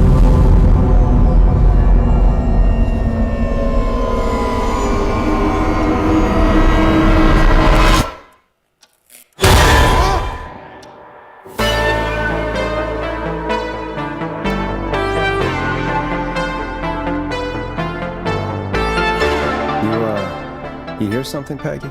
Huh? Hear what? I thought I heard someone yelling, or, I don't know, a howl. Forrest, is this a joke? No, I almost swore I heard something. Oh, and here I was thinking you'd finally started to ease up. You probably just heard some cats outside. Cats? You know, 4 legs, whiskers, tails, not dogs. I know what a cat is. But I mean, does Gallows Creek have a stray cat problem or something? Not since the rats moved in. Anyway, you ready to do the pre-flight checks? Seriously? Do we have to do these checks every time? And do you have to call them that? Reggie pays us to check the equipment before each show, and he pays us to call it a pre-flight check. But if you're sure you don't want to...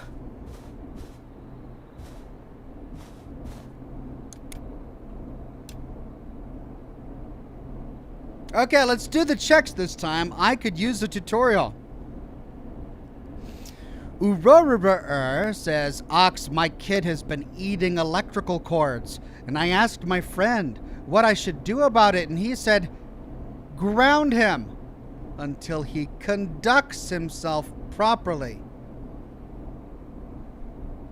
What?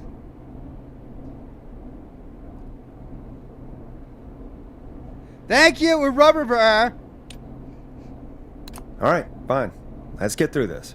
Alrighty, this is your captain speaking. Really? Come on, let's have a bit of fun with it for once. Buckle in, folks. We're about to hit some tubular rents. Let's start with record playing. Okay. Grab a record, stick it on the player, and hit play. Easy.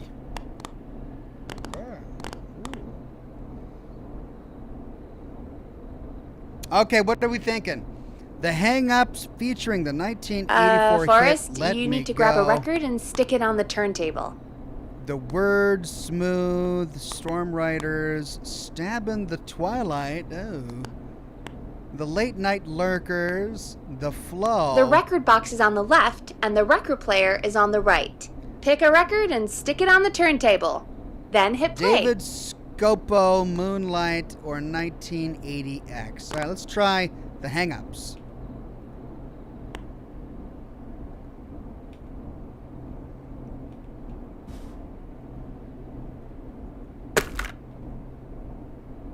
Got it. Great! Now turn it off. Aw. Alright, up next, phone line buttons. Your captain will be waiting to take your call on line 1.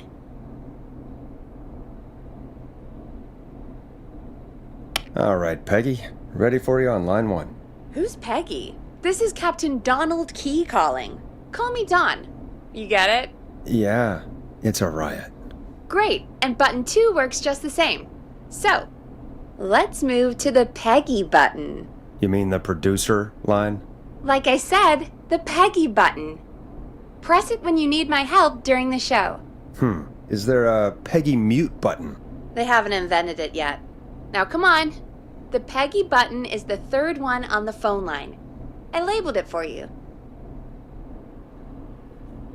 Press for Peggy. Press for Peggy.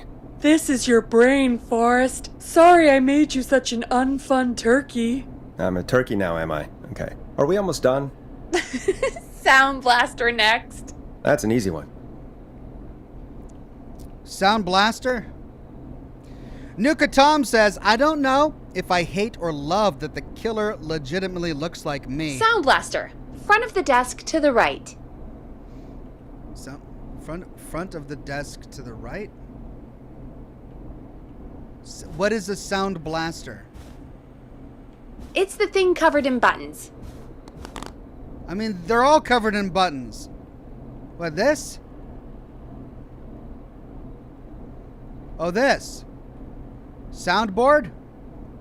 189.60. There we go. Always good for a cheap laugh. Alright, we're almost done. Just the volume sliders left. These should let you affect pretty much everything. But let's test it with a record. Play a record and change the volume with the music slider.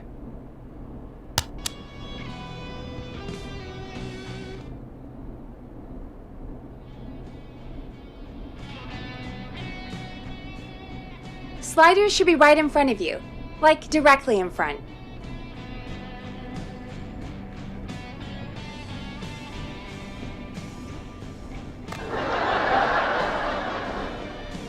Play a song, grab the sliders, and move them up and down. Go nuts!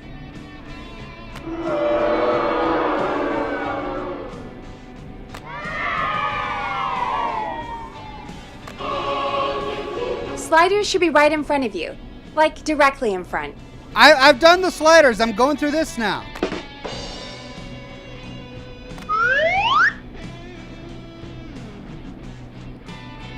Play a song, grab the sliders, and move them up and down. Go nuts!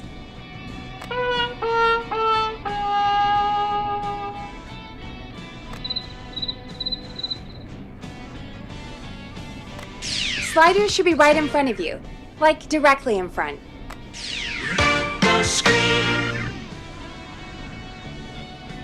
All right. Seems to be all working. We done, Captain? We sure are. Coming in for landing. Local time. Should not encourage you. I knew you had a fun side.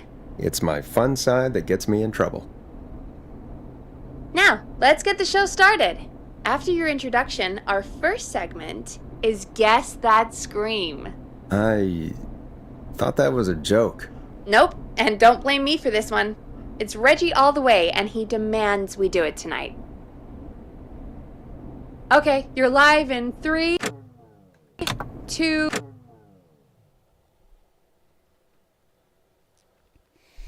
Nick Weaver says, after all the years of following your channel, liking your videos, loving all the lore, it's about time I figured out how to give a donation. Much love, Ox. Thank you, Nick Weaver. Glad you've been watching for so long, and much more to come. Nick Weaver became a bronze Ox. Thank you, Nick Weaver. 189.16. Good evening, Gallows Creek. This is your host, Forrest Nash, and you're listening to 189.16, The Scream. Before we start taking your calls tonight on Gallows Creek's only late-night phone-in talk show, I need to let you know about a special competition we have for you this evening. Guess That Scream. This is actually one of the station manager's better ideas. Here's how it works. I'm gonna play you a scream, then you call and guess that scream. We need you to guess why they're screaming. Did they stub their toe, saw off a finger, or discover the corpse of a loved one? That's good. Now, Forrest, hit them with the tape. We'll play that scream in just a second. Listen close, and then call in to guess that scream. Peggy, what do you mean play the tape? I used to have a tape guy do that for me. You're not in Chicago anymore, Forrest. Here in Gallows Creek, you get to be your own tape guy. Come on, I gave it to you yesterday. Forrest, you do have the tape right. You knew we were doing this tonight. Peggy, let's be real. Guess that scream is a terrible idea. No, I don't have the tape. It may be a stupid idea, but that doesn't mean it can't be fun. We're going to need a scream tonight, Forrest, and you're the one at the mic, so...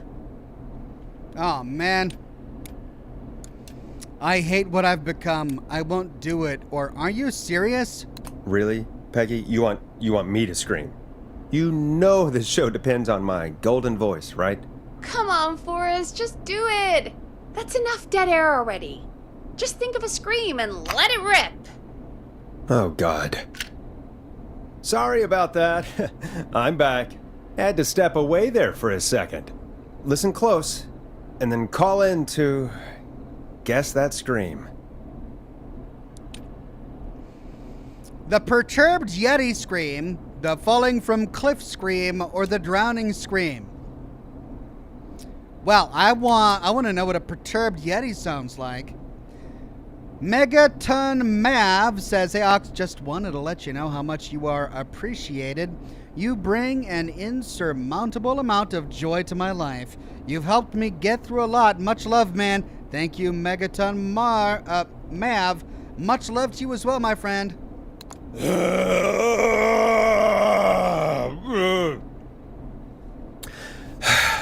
Well, folks, there you have it. Call in with your guesses, and if you get it right, you could win 2 tickets to the amazing Maze and 1 free fried dough. Fried dough? Just call in at 555-239-KFAM with your guess. Now, here's some music while you get dialing.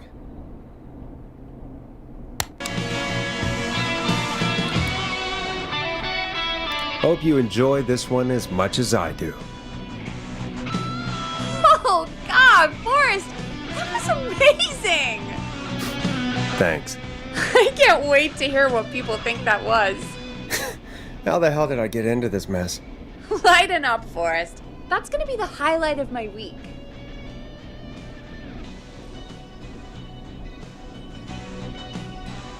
Oh, Forrest, there's a call coming in.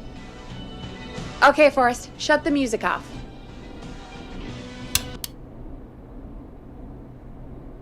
Welcome to 189.16, The Scream. Caller, you're talking to Forrest Nash. What's going on with you tonight? Forrest, thank God I made it through. My name is Leslie Harper. I'm the 911 operator and police dispatcher for Gallows Creek.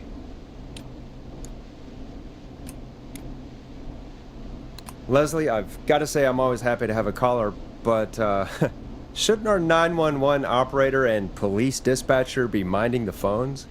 What? Oh, Forrest, you have no idea.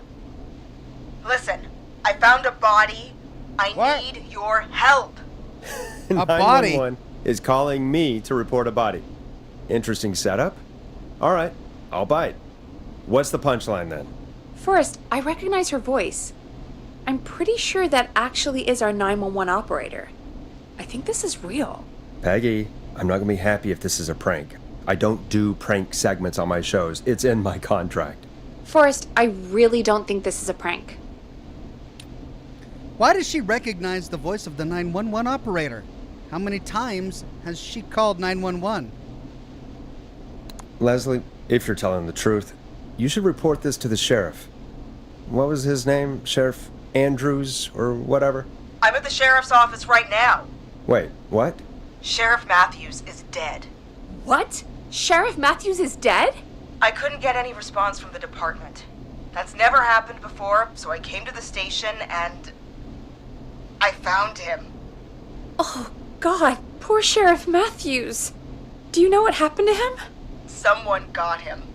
Someone got up very close and I really don't want to say what they did to him. Did he fight back? I don't know. I think he tried. He's surrounded by bullet casings. I think he tried to shoot at whoever it was, but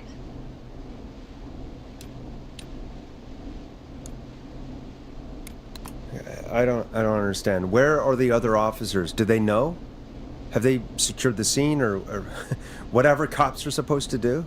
no. I checked everywhere. Deputy Martinez is here, but she's knocked out, tied up, and locked in a holding cell. I called you right after I found her. God. Wait. Please don't tell me that this hick town only has 2 cops. Don't be ridiculous.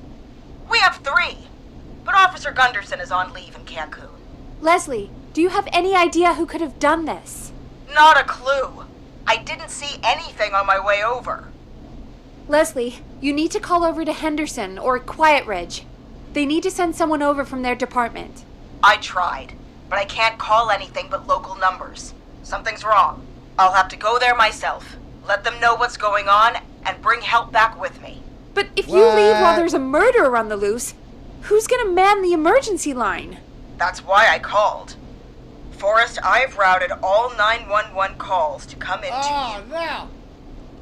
What? Come on. I'm a radio talk show host, Leslie. I talk to idiot people about their idiot ideas. I'm not a 911 operator. Why me? You're the only person with experience manning a phone line around here. You're the only person equipped for the job. Besides, Oh, man. there are lots of transferable skills between the two. It's like an interview. You ask questions to get information you can use. Keep people talking, you know? Guide the conversation and know when to jump in. You do know that I'm so good at interviews, they sent me from Chicago to Gallows Creek, right? So I've heard. But that doesn't matter. And besides, there are two of you. You can talk to each other, discuss ideas, work together. Hell, let's have some on-the-job training right now. I have an emergency. I need to get an unconscious Deputy Martinez out of that holding cell. It looks like whoever attacked her threw the keys into the cell after they locked the door. Is there any way you can reach the keys? No. There aren't any bars to the cell, and the door itself only has a food tray slot. And that's too narrow for me to reach through. There's gotta be another way in.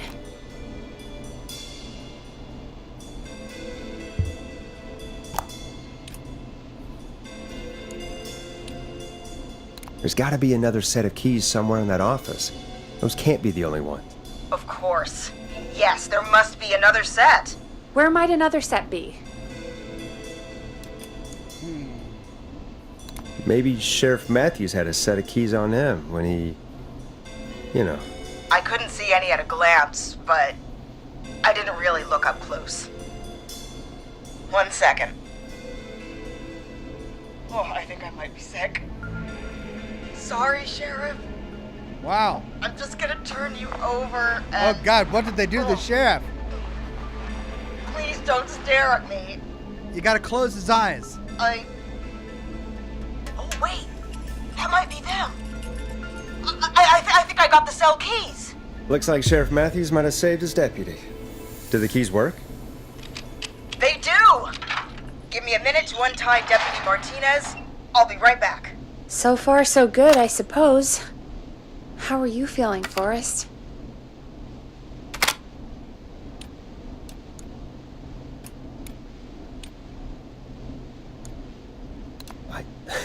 I swear to God, Peggy, if this is some sort of joke, I'm leaving this town. I've never heard of anything like this happening in broadcast. I've never heard about anything like this either. But we're here now, Forrest, and we've just got to see what happens next. Come on, Martinez. There we go. Just gonna sit you in your office chair. We'll head to my car in a minute. I'm back. Deputy Martinez is still out cold. I'm taking her in the car with me to get help in Henderson. If the killer came back now, Martinez would be a sitting duck. That's a good idea. We don't want to take any risks right now. Thank you, Forrest. You and Peggy just worked together like you did earlier. You can do this. Now I'll be back as soon as What? No! My car! My car is on fire! What do you mean it's on fire? How the hell? Did it just go up in smoke? What happened? Wait. What? No way. This can't... Oh, Forrest, we have big trouble. What's happening? What's that noise? It sounds like whistling? Whistling? It can't be. Oh my God. I can see him, but he's dead, right? Right? But that mask, how the hell is he? Who, Leslie? Run! Who? The whistling man! The whistling Run! man? Who's the whistling man? He was a serial killer back in the 50s, wore that mask. But he's dead! He's... What the hell? Oh, God. Do you think he attacked Sheriff Matthews and Deputy Martinez? He's coming this way! Leslie, stay inside and lock the doors. Right. Shit, we need a new plan. My car's torched. We need to think.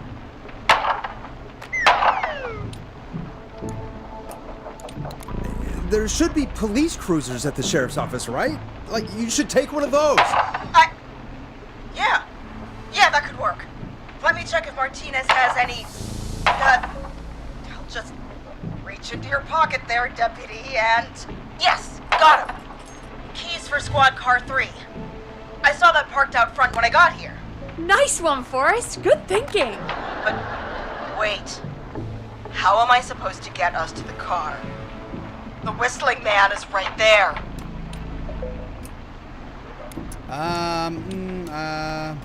Deputy Martinez surely carries a gun, right? Could you use that? Deputy Martinez's gun is missing. I guess the whistling man must have done something with it. The sheriff must have a gun, right? Can you see it? There was a gun next to him. Let me grab it. Shit. It's empty. He must have emptied it trying to defend himself. There must be a weapon lockup in the station, right? Could you grab something from there? I saw it earlier, but as you might have guessed, it was locked. But maybe one of these keys I got earlier will help. Let me see. No. Shit! None of the keys work. Are there any other weapons lying around that you could use? I didn't see anything earlier. Let me check Deputy Martinez's belt.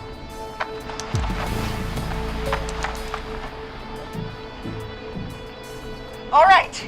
It looks like the whistling man left her with a baton, pepper spray, and taser. I can only hold one if I'm carrying Deputy Martinez. Which should I take?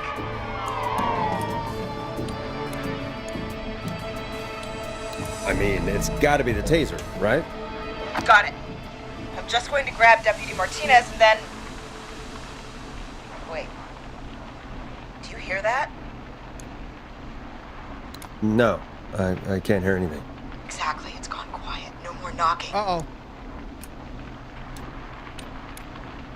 You said you could see the whistling man earlier. Can you still see him? Let me take a look. Oh, no. No.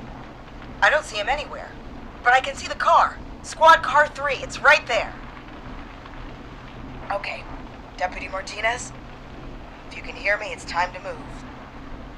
Just lean on me. Oh, he's going to be in the car, won't he? There you go. Are you sure about this, Leslie? No time like the present, right? So, here we go. Again, Oh, no. you're hooked into dispatch now, so I should be able to radio you when I reach the car. If I reach it. Speak to you soon. Good luck, Leslie. That's one brave woman. God, I hope she makes it through this. You know, I've got to say, this really wasn't what I expected when I came into work today. Well, they always say you have to be ready for everything in live radio. I guess. Oh, I think we've got Leslie back on the line. Oh, I'm putting the call through. Hello? Forrest? Peggy? This is Leslie. Are you there? Over. We're here, Leslie. So I guess you made it to the car then. Over?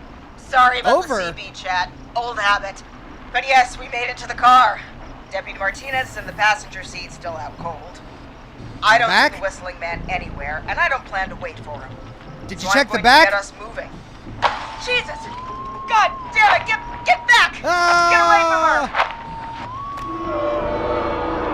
The whistling! No! Get off her, you son of a bitch! Yeah! Take that! Leslie, drive! Don't worry, Deputy Martinez. We're out of here. Sounds like you handled that pretty well. Forrest, that taser? Definitely the right call. Oh my god, I can't believe we escaped. Well done, Leslie. You saved a life. Just another day for you. Oh my god, yeah. But let me tell you, I prefer doing it from your side of the phone. Leslie, how long do you think it's going to take to get help? Gallows Creek isn't Nowheresville, but it's pretty damn close. It's going to take a while, maybe 2-3 hours each way. Slightly Yikes. less if I put my foot down. We'll do our best to keep everyone safe until then. Thank you. Just do what you did just now, and Gallows Creek is going to be okay. Anyway, once I'm in... Oh, I think Deputy Martinez is starting to stir. Forrest, Peggy, I've got to go. I'll be out of range soon, but I'll radio back as soon as I can once I got the cavalry. Take care, Leslie. Be safe out there. Good luck, Leslie! Feel better soon, Deputy Martinez!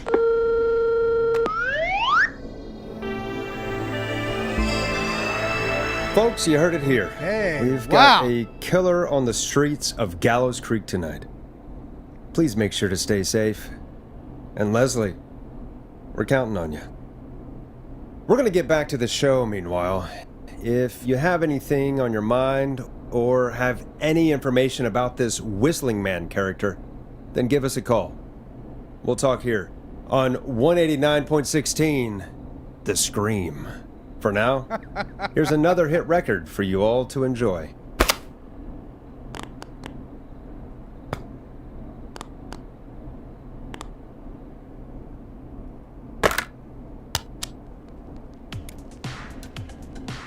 Time to go on the journey that is Blast Processor with their hit song 1980X. Gotta be a This professional. is not what I signed up for, Peggy. This is actually insane. Did she really say it's gonna take her 4 hours? This guy's gonna kill half the town in 4 hours. Forrest, that's not helpful. I know, I just... Who is this Whistling Man character anyway? He was a serial killer back in the 50s. Edward Marshall Mooney.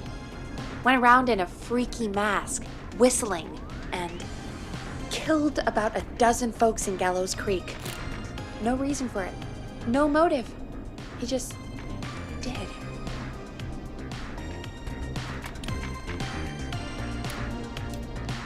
Okay. What happened to him? Well, police chased him up to Ellis Point one night. We call it Whistling Point now. And it was, well, it was on this night actually. The police cornered him and he jumped into the river. His body was never found. So is he alive? Dead? I mean, what's the story? Story is he's biding his time, waiting to take revenge on the town. All right, that's the story. What's the truth? Other than we have a whistling killer on our hands tonight, I don't know. I guess we'll find out what we're dealing with, whether we like it or not. I guess so. At least we got the word out, I guess. What kind of listening figures do we get at this time? On a Thursday after midnight? Could 35? be around 35? 35. Wow. Isn't 3,500? Huh. I didn't realize Gallows Creek was that large. No, 35 people. At best. How are we doing? Do we have 35? Okay, we got a few more than 35. So I've got this guy beat so far. Are you serious? We only have 35 listeners? 35, yeah. It's a school night. And what's the population of Gallows Creek? I don't know exactly. A little over 1,000? Oh. How many did you get before? You know. Before my career exploded and I ended up on a midnight hour talk show in the town of 1,000 people? Yeah, before that. Around 5 for most shows on the low end? Big Gas could pump that up to 10, 15, easy. 5,000 on the low end? I could only dream of that. 5 million. Million? Yeah, sometimes that's just the way it goes. At least the Whistling Man hasn't killed me yet. I guess. Yeah, I guess we're gonna learn a lot about perspective tonight, huh? Oh, we have a call coming in. Take it when you're ready. Time to turn the music off. When I'm ready. Okay, there's the music off. I'd like to just walk around and explore, but it's just been nonstop dialogue. And, you know, I am manning the radio, but I kind of want to just look around. Traffic notice. Gallows Creek Road closures, east side McCready Street, will be closed from the 2nd to the 9th of September for maintenance. Residents will be unable to access the connecting roads between Rogers Avenue and Haydenfield Road. Thank you for your patience. O. Felt, GC Director of I Infrastructure. suppose I should take this call. Yeah, but he could wait. Gallows Creek, a peaceful place to rest your bones. Once a challenging hunting ground for the very best, now a fun and friendly stop along your way. Whether you're here for the sights or just passing through, if you see a stranger here, then you've probably made a friend for the rest of your life. However short Hey, it Big may Shot, be. hit the button and take the call. I will. I'm looking around. Give me a second. It's a big studio. Why can't I? Okay, fine. I'll take the freaking call. Hello, caller. You're live on 189.16, The Scream. Is everything, all right?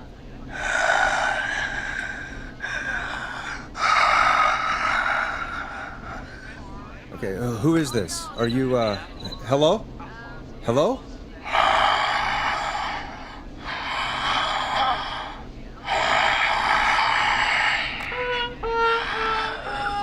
Okay, what's your name and why are you calling in?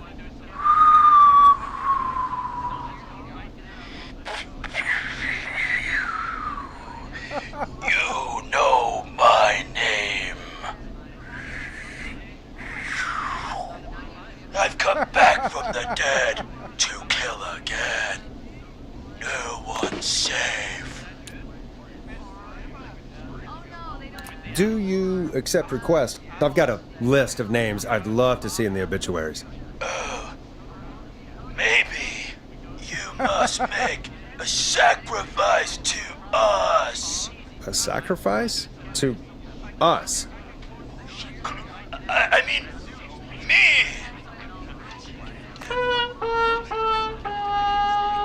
We want cheese-dusted pretzels. I want cheese-dusted pretzels. Or I'll cut your face off. Goddamn kids. I'm cutting them off. Not yet. I want to deal with them.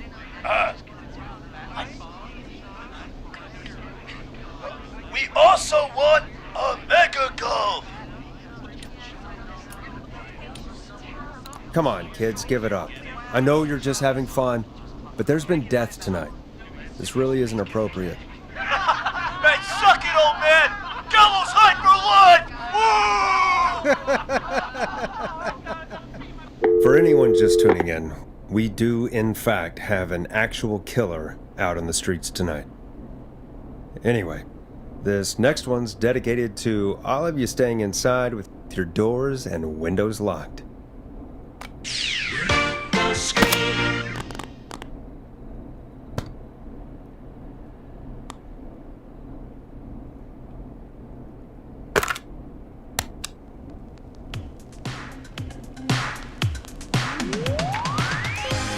You're gonna love this next track. Peggy, what the hell was that? Kids pretending to be a killer who right now is stalking the town? It's a thing. A thing? Oh, kids around here. They pull pranks pretending to be him. By pretending to be this whistling man character? They think it's funny, but it's not. It's not funny at all. And there's no chance that our whistling man was just a prank. That Leslie... No, that's real. Christ.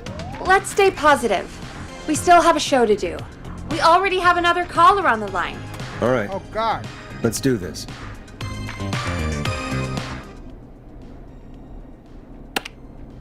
Okay, Forrest, shut the music off. Hello, caller. You're live on The Scream with me, Forrest Nash. What? I dialed 911. I need the sheriff right away. Okay, right. Well, about that- I'm filling in for 911 tonight. What's your name and what's your trouble? My name is Sandra Sharp, and I need the cops now. I'm sorry, but the cops aren't coming. Leslie's on her way to Henderson for help. What? God. Listen, you've got to help me then. I drove to the edge Oh, of no. town for a jazz run, and now some psycho dressed like the Whistling Man is after me, knife Oh, in no. hand. Oh, God. It's actually happening. You went out for a jazz run? What is that? What is it? It's jazz running, baby. I got my butt all the way back to my car before I got slashed. but I dropped my keys somewhere along the way. I Oh, never no. locked the door, so I've got a place to hide, but I can't get moving.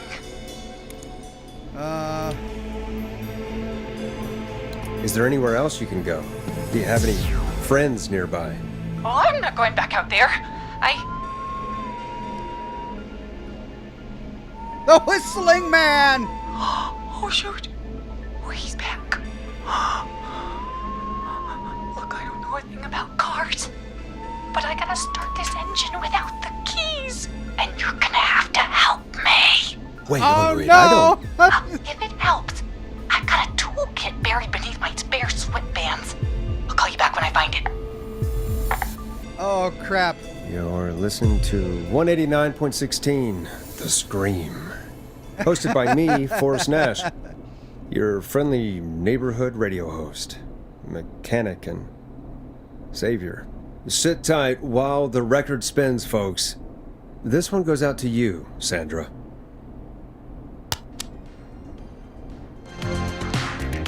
Here comes one of my favorites. Okay, Victoria Calendar says, just for your information, you can explore. Even though they keep after you to do a task, the game will usually just wait for you. Okay, thanks, Victoria. The next time I find an opportunity to just explore, I will, because they're really keeping me in this booth. Gustavo Plays says, gotta say, this is the tamest late night radio I've ever heard. Well, remember, he did come from Chicago, so. Not that I've ever been, but is Chicago tame? Wait, Chicago's not tame, is it? It's pretty rambunctious in Chicago, isn't it? All right. Doesn't the station have a show about cars? The Tamora twins or something? Timberline twins talk motors. Yeah. You know they're not even brothers. Really? They look the same, though. I know, but they're not even related. It's weird. I asked them about it once, and they got really sweaty and defensive. Anyway, go see what you can find. The offices are out the door and down the hall. Do you seek ancient wisdom? Do you want to double your power? Are you ready to unlock your inner warrior for only $24.99? Then step into Master Robbie's deadly dojo of Kung Ra-Te and receive direct by video warrior instruction from me, Master Robbie. You will learn the 4 qualities of an ultimate conqueror. The power of the alligator, the discipline of the tarantula, the speed of the tuna, the poise of the scorpion, and the wisdom of the bullfrog. Using classified techniques, I'll unlock your inner chi after only 5 30-minute video sessions. Ultimate power and wisdom can be yours now for the low, low price of only $24.99. Just call 555-7861 USA to take your first step to becoming a champion. Okay, so these are sponsors on tape, right? Never forget the element of surprise! If you buy today, you'll receive 2 additional VHS tapes, the Tornado Technique and Karate Lovemaking.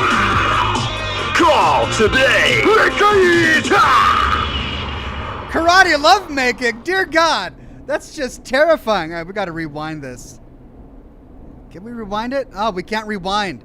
All right, let's eject. Karate lovemaking. What's in this one? I got to know now. Teddy Gallows Jr. is a family man, a devout Christian, and a proud patriot. Teddy Gallows Jr. is Gallows Creek. Like his father and all his fathers before him, Teddy Gallows Jr. has worked hard to create jobs, improve infrastructure, and make Gallows Creek a good place to raise a family. Unlike current mayor Linda Cartwright, Teddy Gallows Jr. lives in Gallows Creek. He's our neighbor, and he stands with our neighbors. Like Sheriff Matthews, who, after years of keeping the peace, Mayor Cartwright is trying to force into early retirement. Teddy Gallows Jr. doesn't believe in keeping a good man out of a job. Teddy Gallows Jr. believes in the American dream. Does Linda Cartwright? Help Teddy Gallows Jr. keep Gallows Creek a good American town. Help him become mayor. Take a swing for Gallows Creek. Vote for Teddy Gallows Jr. My name is Teddy Gallows Jr., and I approve this message. So Linda Cartwright was trying to get the sheriff to retire. And now the sheriff is dead. Interesting.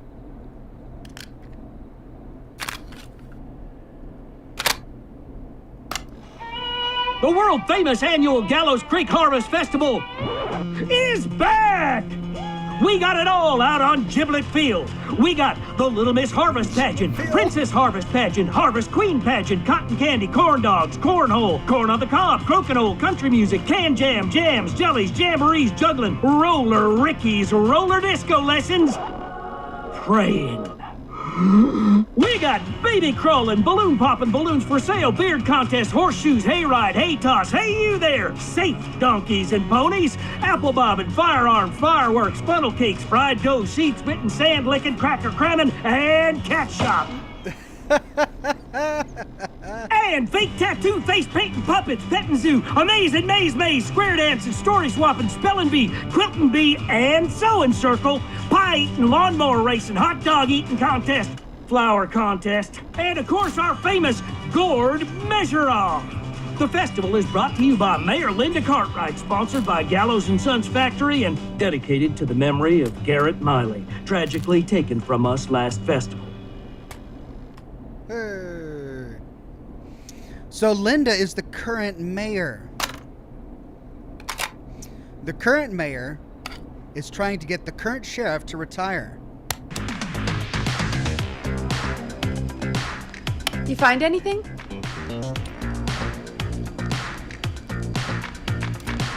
Remind me what I'm looking for again.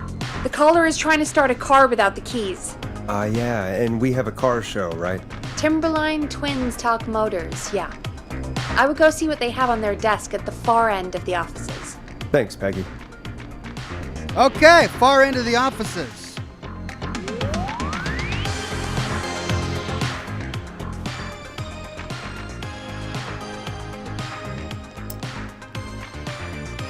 Yay. I just want to fiddle with it.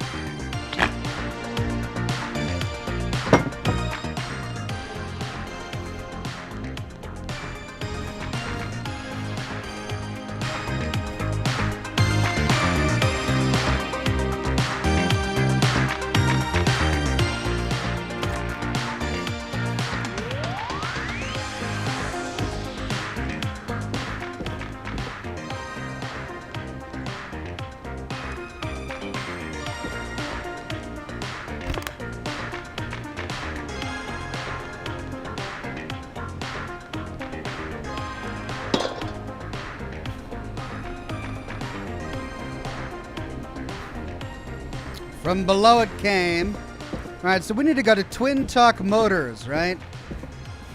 Let's see, far end of the offices. What's this?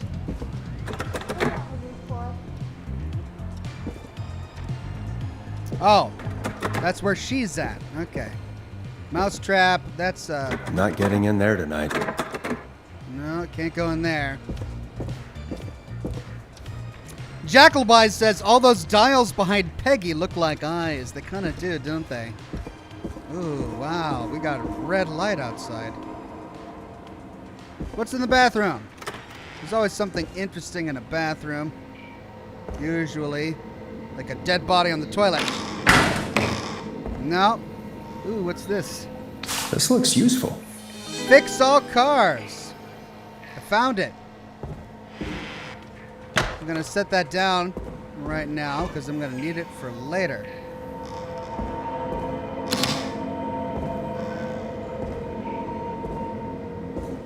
See, it's in the women's restroom.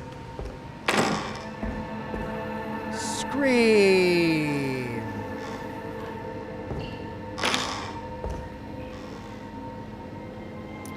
Newspaper. The Gallows Reporter. Daily news for the Gallows Creek citizenry, Wednesday, September 2nd, 1987. Gallows C High wins the big game. Hey, what's all that noise? I heard a lot of noise. All right, what's in here? This is... I don't know what this is. So many locked doors, so few keys. It's locked. Hello. Ooh. What's this?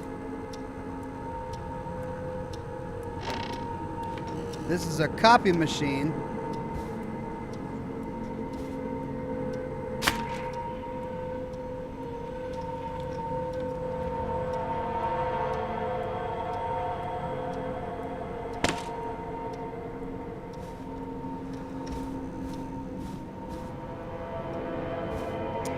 Creepy Hour, Craft and Work.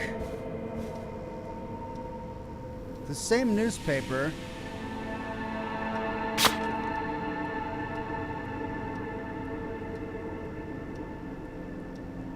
Dolores Aligns.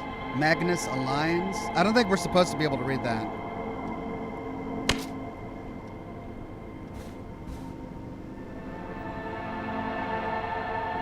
Gallows Creek Chili Cook-Off Champion, 1984. Preliminary review, Chalupacabra, Bradley Carter. We can all agree that the flavor profiles of Chalupacabra are the best in town. Despite being a pricey option and offering no deals, the El Diablo Burrito has the best mouthfeel, and those Huevo Rancheros are just excellent. For the 100th time, it's an audio medium. People won't get its egg in excellent, idiot. Dear Bradley Carter, please enjoy a free sample of garlic bread. We've pinned our latest offers and deals on the outside of the box if you want to read them out on air. Grilling Spree's new offer is terrible, and we think you should read our advert instead. P.S. A connoisseur like you needs to try our 3-hour slow-roasted pizza. Much love, Ponty's Pizza. Hey, I ate the garlic bread. Much like your show, it was mediocre. The deal is worth checking out, though. John. Ooh, a new tape. Grilling Spree ad. Oh, yeah.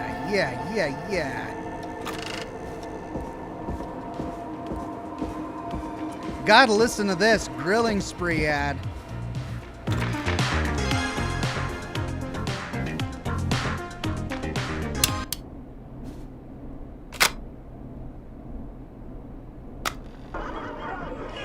Hey, great party, man. Thanks. Can I grab another beer? Hey, sure thing. Let me grab you one out of the fridge. Oh no, we're out of beer. What am I gonna do? The party is going to be over. Fear not. A Grilling Spree will give you a free 6-pack of beer if Gallows High wins this Tuesday. Say what? That's right. Order a meal deal from us and you'll get a free 6-pack of beer if Gallows High A wins. free 6-pack? Righteous! You heard me. 6 beers if Gallows High wins. Sounds like you've already had enough beers. I hope we murder them. Me too, Billy. Me too. Come on down to Grilling Spree or call 555-749-8335. We've got barbecue you'll die for. All right.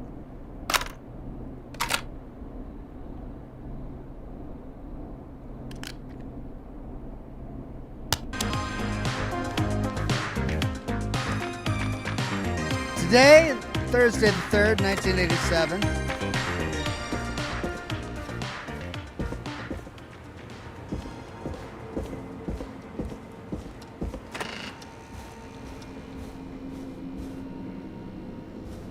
Is that Bender?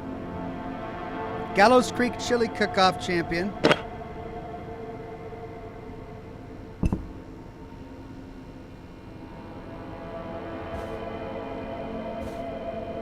Ooh. Oh, that's tuned to the radio station. Cool. What is this?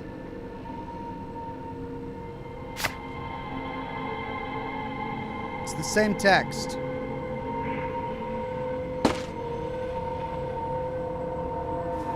Whoa.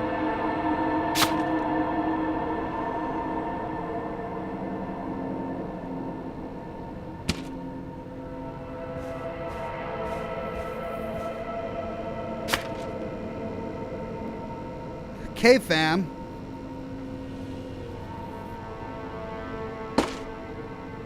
Now this has to be important. Twins, I've borrowed your car. Theft magazine? Those huevos rancheros aren't sitting right and gonna need something to read. Pray for me. All right, so this was supposed to tell me that I'd find it in the bathroom.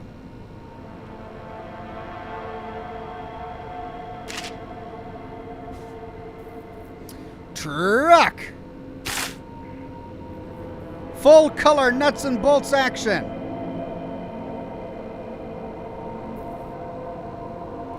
Toyota's 4x4, un-American, megalo truck, real or meth, truck, boat truck, the ultimate in off-road offshore transportation, ammo and whiskey, free coupon. All right, we got some adult tickets. Roller Ricky's Roller Rink.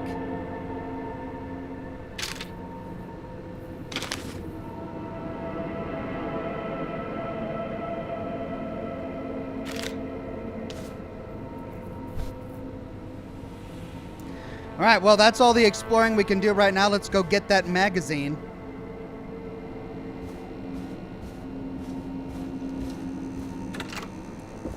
Okay, how to hotwire a car. Fix all cars inside keyless entry techniques.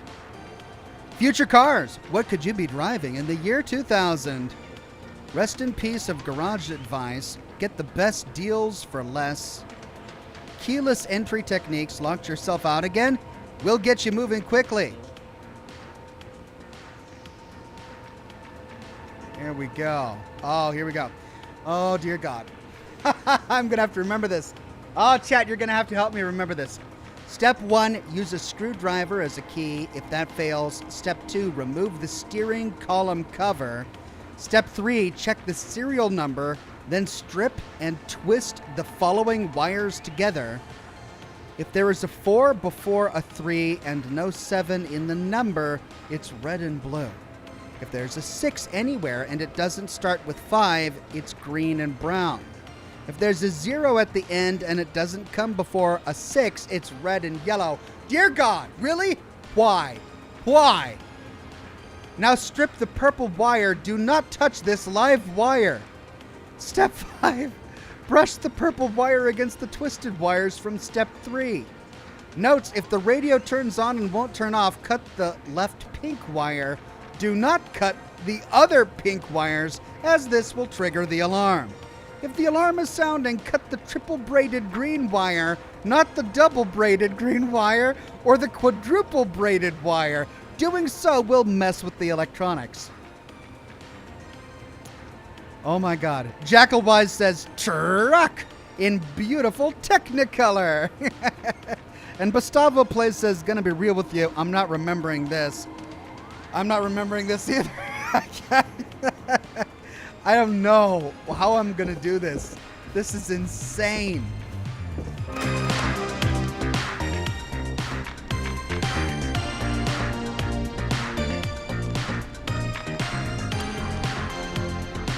Oh no.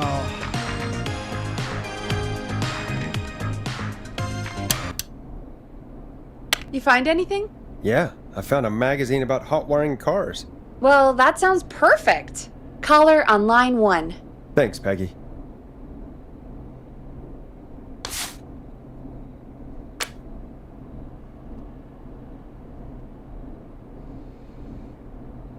Victoria Calendar says, lol, there's a space at your booth for this. No need to remember it. Yeah, but I'm going to have to read this in the heat of the moment. Oh, dear God. All right. Caller on line 1. We're back with 189.16, The Scream. How are you holding up, Sandra? The creep's looking through the parking lot trying to find me. But I've got my tools, and I'm ready to get this hunk of junk moving. How do we start this baby? Put the screwdriver in the ignition and twist clockwise. Here goes, baby. Screwdriver's too fat to fit. What next? Unscrew the steering column. All right. Chest turn. 1, 2, 1, 2. Oh, God. How long are these screws? Okay. Cover's off. Okay. There's a bunch of wires down here all paired up and... Oh, God, my heart is pumping.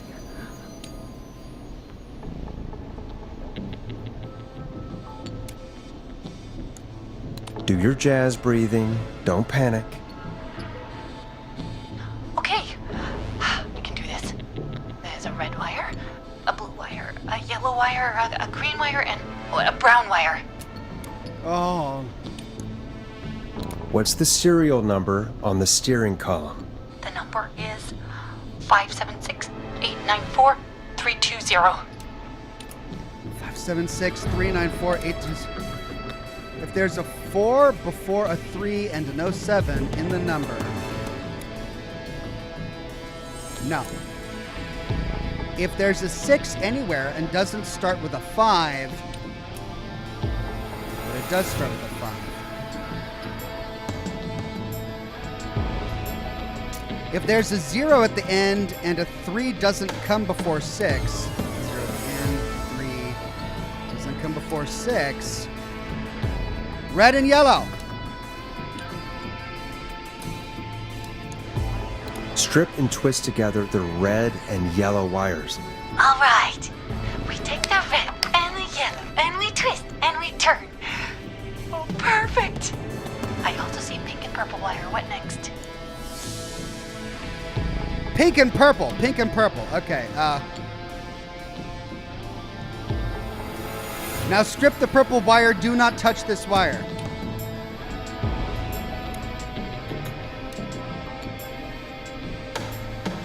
Brush the purple wire against the twisted wire.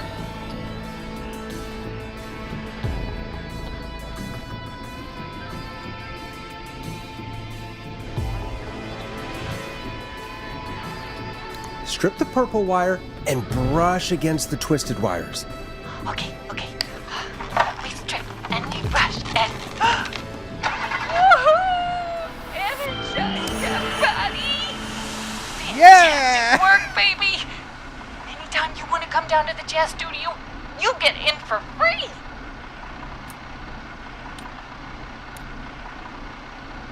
You just keep driving now, okay?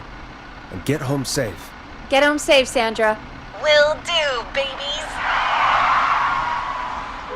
Yay! We did it, Forrest! We sure did. Here comes another hit track that we're excited to share with you. And remember, if you're also having car troubles, then tune in to Timberline Twins Talk Motors here on 189.16, Monday to Friday at 5. Take it away, Forrest. I still can't believe this is happening. Right?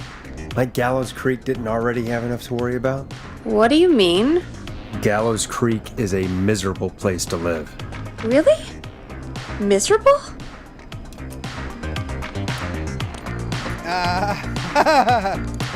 Peggy, be honest, it's a dump. There's nothing to do here. Hell, I'm almost ready to thank this whistling guy for at least making things interesting. Well, I like it here.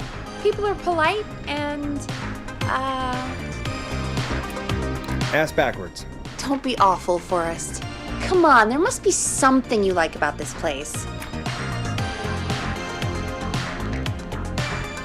I guess some folks have been okay. You're not terrible after a while. Not terrible after a while? High praise coming from Forrest Nash. You know what I mean, Peggy. I do. It's Forrest Nash for I think you're swell. Anyway, I hope the killer is done for the night and that Leslie gets back soon. Me too. Can we at least call off that stupid Guess the Scream contest now? Yeah, that'd probably be a good idea. 12:42. We've lasted 42 minutes, and that, only took us an hour? Caller on line 1.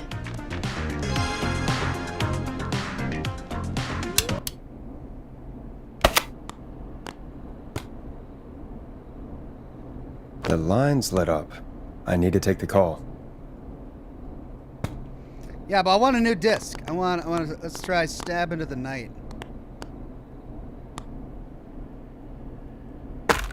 Okay, caller. Evening, caller. This is Forrest Nash, host of 189.16, The Scream, and tonight's 911 stand-in. Hey, Forrest. My name is Brian. Brian Ponte. Brian Ponte of Ponte's Pizza. Oh. Hello, Brian Ponte of Ponte's Pizza. What have you got to say about what's happening? I'm so happy that Deputy Martinez survived. I've seen her a lot over the years down here at Ponte's Pizza. Oh, you did a really great job. And as a thanks for all you did there, I just wanted to tell you that I'm sending you some coupons for free pizza here at Ponte's Pizza. Wow, Brian. That's really good of you, but you really don't have to, though. Oh, it's the least I can do. And if you like it, well, you're in luck, because we're always running great deals that'll have you eating for pennies. Sounds great, bro. And let me tell you, the pizza we have is to die for. Oh, Really? No. Really? No words tonight, I guess. Yeah, that's a bet, man. Yeah, that didn't come out great. I'm sorry, Forrest. Well, I just hope I didn't put you or anyone else off coming on down to Ponte's Pizza. We've got a great special this weekend. Our famous beer and pizza deal. Wait a minute. Come on down to Ponte's Pizza this weekend. You've just got to pay for one slice to get yourself. God damn it, you're just calling in to advertise your shop. Peggy, hang up on him. Done. Oh, real quick, before I forget, it's probably time we played a paid ad. Now, a word from our sponsors. You know how to play an ad, right? Sure. Done. Teddy Gallows Jr. is a family man, a devout Christian, I should have and waited. a proud patriot. I didn't realize we were going Teddy to get through Gallows all of Jr. these. is Gallows Creek. Like his father and all his fathers before him, Teddy Gallows Jr. has worked hard to create jobs, improve infrastructure, and make Gallows Creek a good place to raise a family. Where'd it go? Unlike current mayor Linda Cartwright, Teddy Gallows Jr. lives in Gallows Creek. He's our neighbor, and he stands with our neighbors. Like Sheriff Matthews, who, after years of keeping the peace, Mayor Cartwright is trying to force into early retirement. Teddy Gallows Jr. doesn't believe in keeping a good man out of a job. Teddy Gallows Jr. believes in the American dream. Does Linda Cartwright? Help Teddy Gallows Jr. keep Gallows Creek a good American town. Help him become mayor. Take a swing for Gallows Creek. Vote for Teddy Gallows Jr. My name is Teddy Gallows Jr., and I approve this message. God, what a jackass. 100% grade A asshole. Linda Cartwright isn't super herself, but she's not... Yeah, we don't have any more of those ads to air tonight, do we? No, just the one. Good. I have to ask, though. Take a swing for Gallows Creek? He set the home run record for Gallows Creek High. Of course he's one of those guys. Yep, he played lots of sports back in the day, and he never lets anyone forget it. Right. Let's just get back to the show. Also, well, folks, swing from the hearing gallows. that reminds me that every vote matters. That ad really made me want to take a swing at Teddy Gallows. You mean take a swing for Teddy Gallows? Yeah, sure. Let's find out from our next caller who's got their vote. Caller on line 1. Nuka Tom says, meet your new worst enemy. Thank you, Nuka Tom. Welcome to The Scream with me, Forrest Nash. Yeah, Leslie. This is Maurice Russell from the Gallows Reporter. I'm at the office. This guy just broke in downstairs and... Wait. Forrest Nash? I want to speak to 911. Put Leslie on. What? God, another one? Leslie's driving to Henderson right now. She left me in charge. Why on earth is Leslie? Oh, never mind. Just put me on with Sheriff Matthews. Sheriff Matthews is dead. Dead? What happened? Did you witness the incident? Are you willing to do an interview for the reporter? I can cite you as an anonymous source. I mean, this is public radio. Concern? We're live on the air. Anything we say can and will be broadcast. Live on? Damn it. All right. There's obviously a lot more going on than I know. Yeah, there's a lot happening tonight. You said someone broke in. That's nothing to get worked up about. Some idiot kid just broke in, dressed as the Whistling Man. Teens. Teenagers. They get worse every year. Gen Z. This punk wasn't even a disappointing twinkle in his daddy's eye when Edward Marshall Mooney stalked the town. But I was there. I covered it. You don't understand. That's not a prankster. That's the Whistling Man. Of course it's not. It's a stupid kid. Every year this happens. They think it's funny. Not a big deal, old man. But they didn't live through the terror 30 years ago. Anyway, I know for a fact Edward Marshall Mooney is dead. I don't know who I'm looking at on the security monitor. But if he killed Sheriff Matthews... Where are you now? I'm in the boardroom, upstairs. We got security cameras all around the building. You can watch them on any TV set here. And there's a set in the boardroom. Maurice, is there any way you can get out of there? I sure as shit hope so, kid. But I'm not sure how I'm going to do it. That crash you heard was him tipping over my filing cabinets. He's blocking the stairs. I'm guessing the stairs are the only way out? That's right. And it would take me a good few minutes to move those cabinets. We need to do something. But what? All we can do from here is... Forrest, I think I've got it. Why don't we call the killer? They'd have a bunch of phones set up across the office, right? In different rooms, with different extensions. So we call one of them. Draw the killer away. On Maurice's time. That could work. Exactly. It's worth a shot. I can hear you, you know. The son of a bitch hasn't killed me yet. Yeah, sorry, Maurice. Peggy and I were just trying to figure out...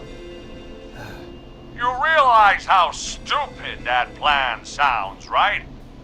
For that to be successful, you're gonna need every phone extension. Plus, a plan of the entire office floor. All delivered while the killer is en route. I've got it. And thank God I've always been cool under pressure. Don't go anywhere. Oh, I'm not going anywhere. Do we have a plan? A floor plan? You don't think the killer got him, do you? Mr. Russell. I'm here. The freak's going to be here any second, too. Go check your fax machine. Don't let me down. Okay, the fax machine. That was fast. How do you know our fax machine number? K-Fam and the Gallows Reporter have a pretty long history. I'll go pick up that map then. Go, Forrest! The fax machine's in the office on the other side of the hall. Thanks, Peggy. Be right back. I keep trying to go, but every time I reach this door, the game slows me down. Go to the office on the other end of the hall. Grab the fax from the machine. Easy. This must be it. Archives, exit 1. Kitchen, exit 2. Cubicles, immediate right of kitchen. Editor's office, exit 3. Secret archives, connected to the editor's office. Boardroom, exit 1. Fax. Office space immediate left of boardroom. Oh my god.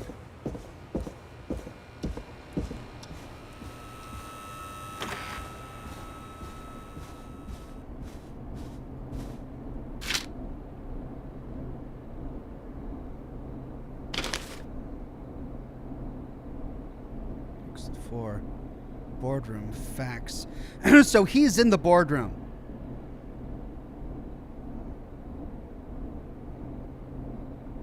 Secret archives connected to editor's office.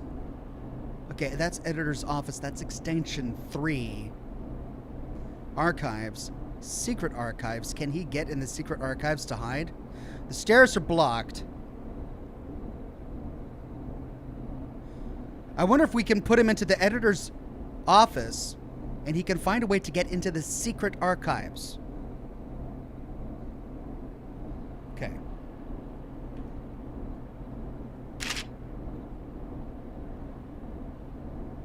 Hey, did you get the fax?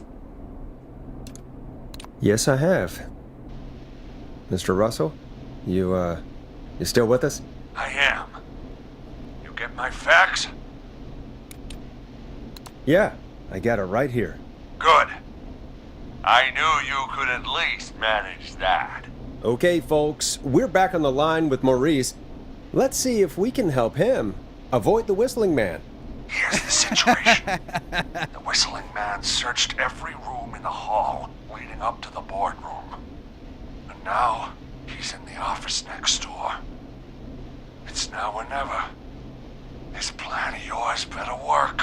I'm ready on my end, Forrest. Again, we want to draw the killer away by dialing an extension number, and then move Maurice somewhere safe. So, what extension should I call? Kitchen. Call the kitchen. The extension is 02. Got it. I'll put the call through when you're ready. All right, Nash. Where do I need to go?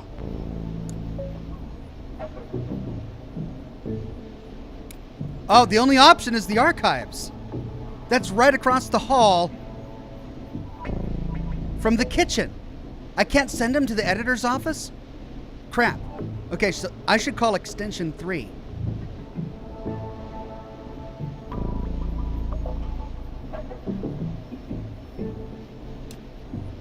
On second thought, let's dial another room. Let's dial another... Boy! We're wasting time! He's right, Forrest. I can get another number ready, but we probably won't get to change our minds again. Where do you want me to call? Oh, crap.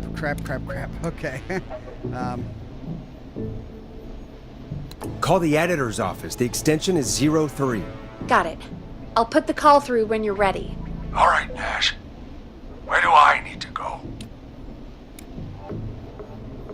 You're moving to the archives. Yeah. That makes sense. Go somewhere he's already checked. Not bad, Nash. I'm ready to place the call. Are you ready, Mr. Russell? Don't have much choice, do I? Make the call. Yes, sir.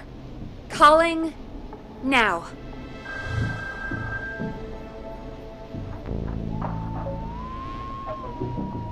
I can't believe it. He's actually heading to my office.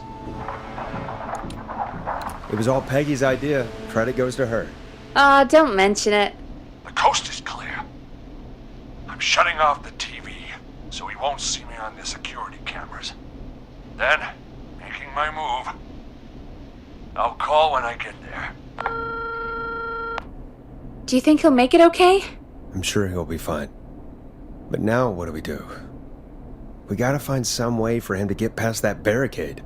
What do you mean? I don't think calling the Whistling Man is gonna buy Maurice enough time to move those cabinets. We gotta think of something else. Yeah. Maybe we could... Oh! Call incoming. You ready? Ready as I'll ever be. Put him through. Alrighty. Mr. Russell, are you there? I am. I don't think he saw me. I've got to give you credit for that, but I'm not out of the woods yet. Right. Let's review where we are. So, the only way out is by the stairs, which the Whistling Man has blocked with furniture. Exactly. I can move the furniture out of the way. But not quickly or quietly.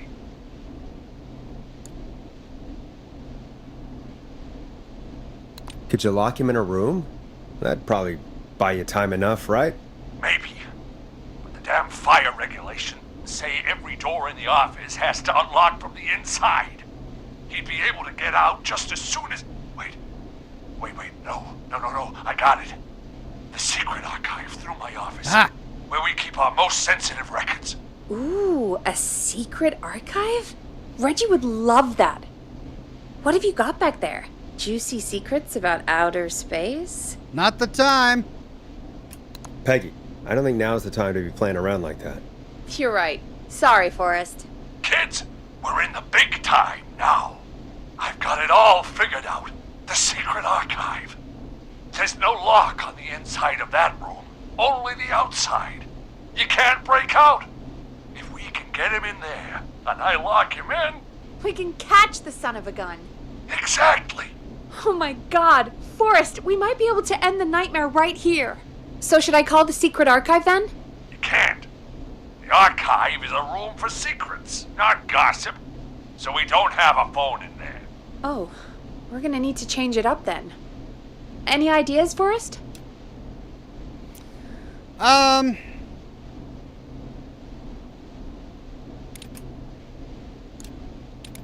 Is there a TV in that room? Maybe that could draw him in. Of course. I turn it up, he comes in, and I get my head chopped off. Think of something else. Maybe we could use a radio. There's no radio in the secret archives. Are there no radios at your offices? I don't have one in my office, but... What is it? Our sports reporter, Hopkins. He has a little portable radio he never turns off when he's here.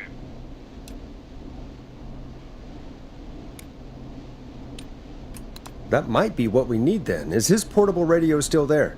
It should be. It's what he calls his work radio. It should be here in the archives, actually. Let me just take a peek around. Great job, Forrest.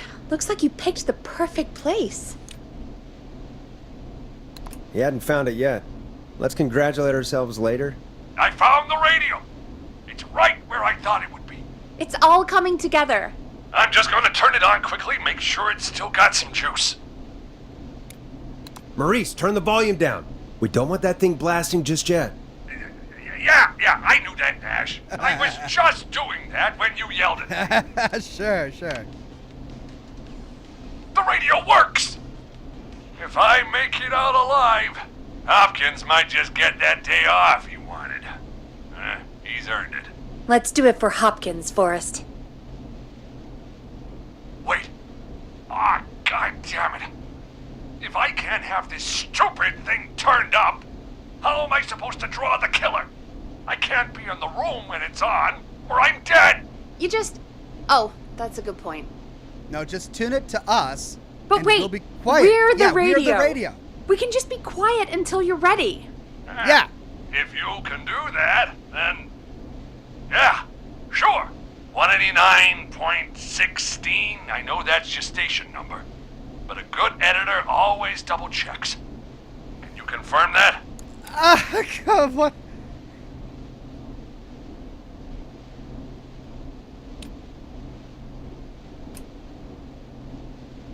Hit the stinger, Peggy. 189.16. Jesus Christ. I've got the radio on silent, but I'm tuned in. Now, I just need to get to my office. Sounds like we need to make another call, Forrest. Where should we send the killer? Boardroom.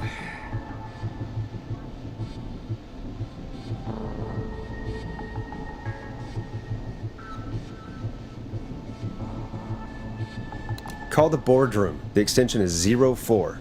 That might work. The boardroom is fairly close to the editor's office, but we haven't seen the killer go there yet. Are you sure?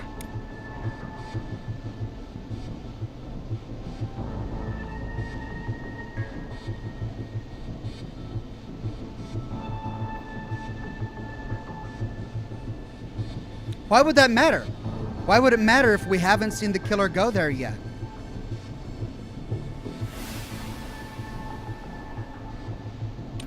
I'm sure. Make the call. Okay, calling the boardroom now.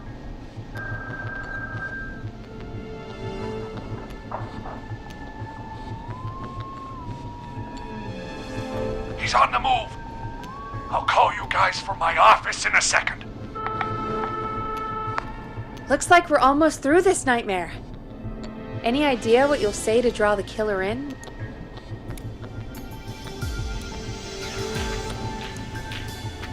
I'm gonna do my best impersonation of Maurice. I think that'll draw the killer in. What's your Mr. Russell impression? I think I gave that masked freak the slip. What a great plan this is, Pearl! I'll give you an A for effort. Ooh, call coming in. Here we go. I'm here. The radio's set up in the secret archive. Just give me the signal, and I'll turn it all the way up. Where will you hide in the meantime? Good question. It's under my desk, but you can see under it. I've got a big cabinet, but that'll take me a second to get into. Anywhere else? Not really.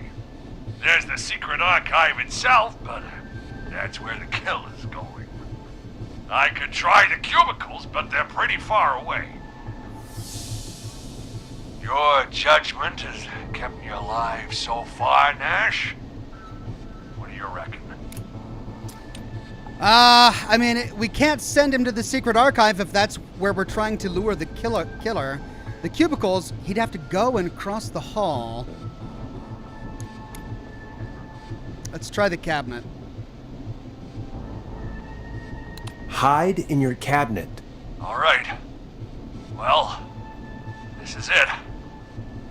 I'm going to go turn the radio up to full blast now.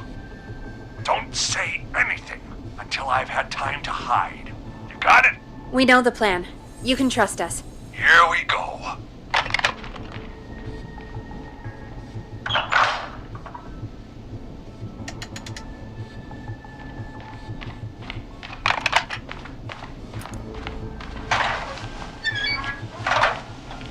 I think it should be safe now, Forrest. That's it! No more hiding! I'm a tough old man. I've been on the beat longer than you've been alive! Come on down, Whistling Man! Come and get a knuckle sandwich!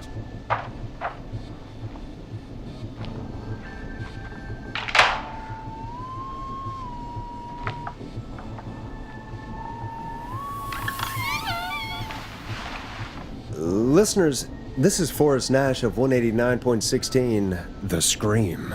And if you've just tuned in, See you in hell, kid! we've just locked up the Whistling Man. Forrest, you beautiful bastard! I can't believe that actually worked! Come on, Maurice, was there ever any doubt? Thank God it's over. I'll be off now. Gotta get out of here. Write up a few notes. Call a few friends. I'd feel safer waiting for the cops to come grab this freak with some company. Hey, maybe you and me could do an interview tomorrow for the Gallows Reporter. I'll think about it. Let's see what tomorrow brings. I'll take that as a yes. Talk to you soon.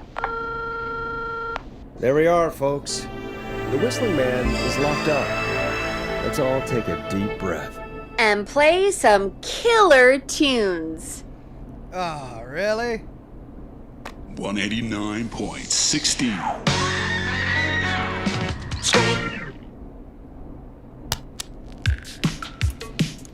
It's funky, it's groovy, it's Stab in the Twilight by Knife and Easy. Looks like the night should be pretty easy from here on out. Right? Thank God that's over. I guess we got some downtime now. I could ask you some questions to kill the time? You're gonna interview me. You sure about that? You're not so scary. Besides, we've been working together like a week now, and you're still all shrouded in mystery.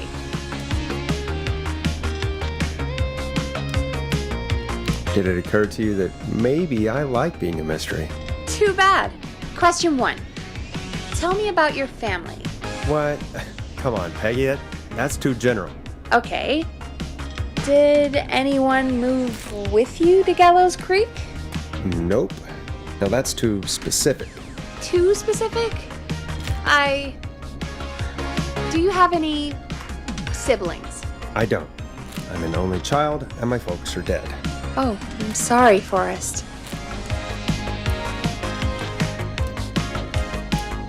Oh, it's okay, Peggy.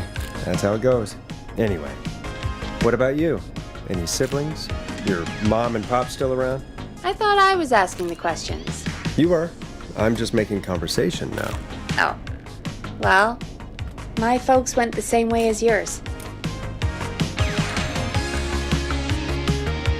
Oh. Yeah. My dad walked out when I was about 13. He'd been a wreck for a while. Then he got himself into a wreck. Well, that was Dad. Mom didn't take it well. She remarried pretty quick after that. She wanted to forget Dad so bad, she even made me take my stepdad's last name. So I'm Peggy Weaver now. Anyway, Mr. Weaver got sick one day, and my mom didn't last long after he went. I'm sorry to hear that, Peg. Don't call me Peg. Yeah, sorry. I was just trying to be... It's okay, I know. I'm sorry. I'm defensive about that name. Any siblings? Funny you mention that now. No, not anymore. I had a sister, but I haven't seen her since before my dad. Hold on. Someone just rang the door buzzer. What on earth would someone want at this hour? I don't know. Do you want to go check it out? Me? You sure you don't want to go? I can't leave the booth while we're on air. One of Reggie's K-Fam regulations. I'll pass you the key to the stairs. Gee, thanks, Peggy. The buzzer's on the front door. See you in a bit. Great. Who's at the door? Okay. Down to the first floor, then check the door. Victoria Calendar says, great job, Ox. Gotta catch some Z's now. I look forward to catching the rest of the stream later. Keep the townfolk alive and kicking. I'll do my best. Mr. Vira says, why people don't cook stew in a pit? That's stupid.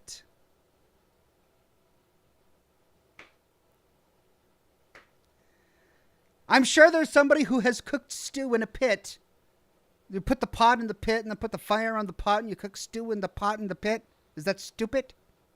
Thank you, Mr. Virus. Cat's Paw says, hey, Ox, sorry I missed most of your stream. Keep up the great content and keep being an awesome dad. Well, thank you very much, Cat's Paw. Very kind. Glad you made it. Where's my key? Do I still have my key? I think I do.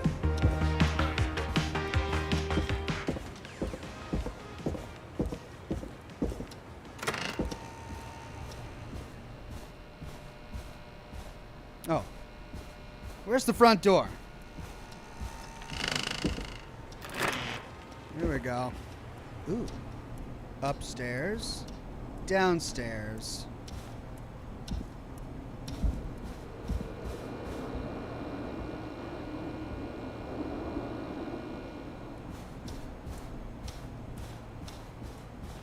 Here we are. K-Fam. Nice glass doors. Oh, hello. A tape. Play me on air.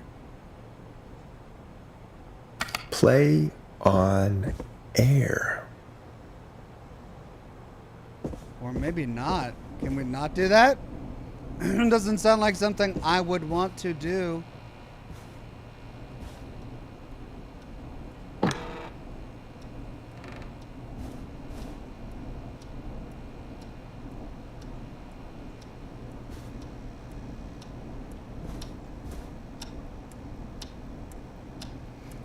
Legend, tractor statue, golden hay bales. Oh, it's a legend to the maze. The maze that we keep hearing about. I need a key to get in there.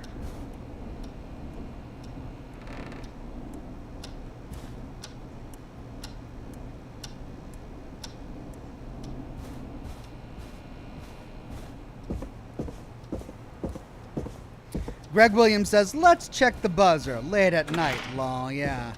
It's a brilliant idea.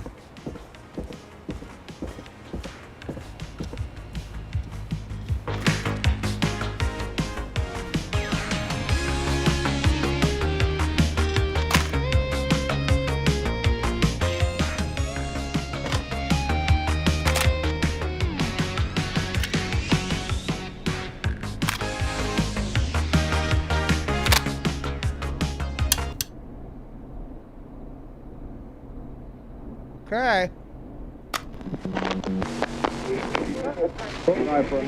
Hello, Gallows Creek. Time to Pay the price.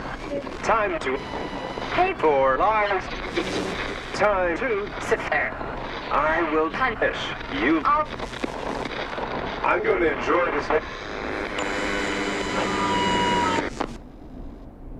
I did not enjoy that. What the hell was that? Oh, Forrest, we're still on air. Say something. Folks, Folks, the tape you just heard was passed through our door only moments ago. I don't know how or why that came through our door with the killer locked up, but be careful, Gallows Creek. Stay home and stay safe. Give us a call if you need help. You can get us on 911.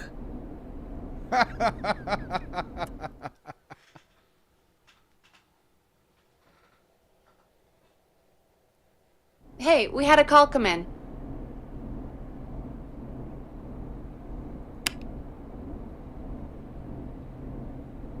Caller, you're on 189.16, The Scream, with... Ash! Shut up and listen to me! Mr. Russell? What's wrong? Are you okay? I said listen! He's gone! The whistling man is gone! So the one who left the cassette, he really did escape. You mean you knew he escaped? And you didn't tell me? We only just found out. We weren't even sure it was him. Mr. Russell, where are you now? What happened? Well, after our call, I cleared the stairs and went home. I phoned some buddies, and we came back here to keep watch. Then what happened? I'm getting to that. We came back here. Door was shut, just as I left it. We had a couple of drinks, and, well, there was a bunch of us, and we were all armed. They thought we could teach the freak a lesson before the cops got him. Oh my gosh. Did you let him escape? Of course we didn't. I demand you retract that accusation. Damn it, Maurice. Just tell me what happened with this plan of yours. This was not my idea. The guys just grabbed their weapons and unlocked the door. I braced myself and... Then nothing. The room was empty. The door was still locked. How the hell did he get out? Are you sure it was still locked? I'm telling you, it was locked. No way out of there. None. Maybe. I mean, I know it's crazy, but if he's back from the dead, then...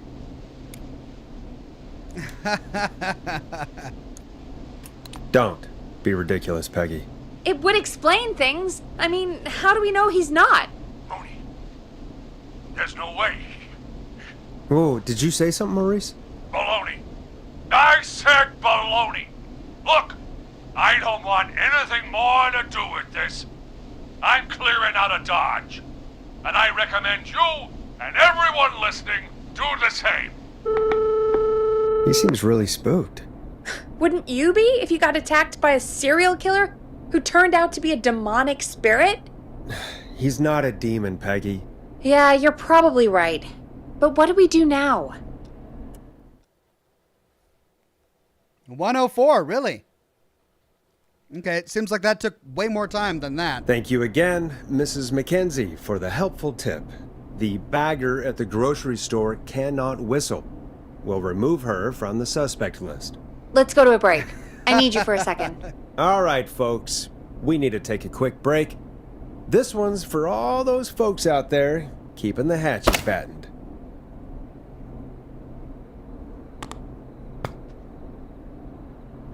Which one haven't I done?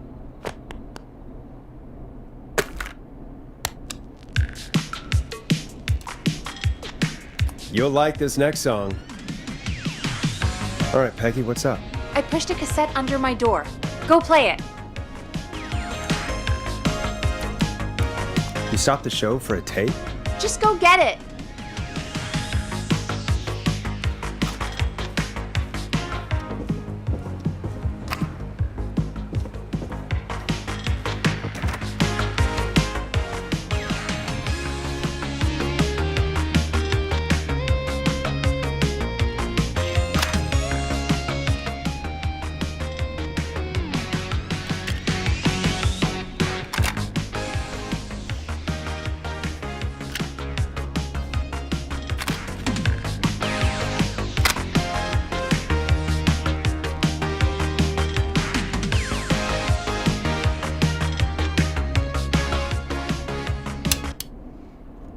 Okay, how do I play it off air?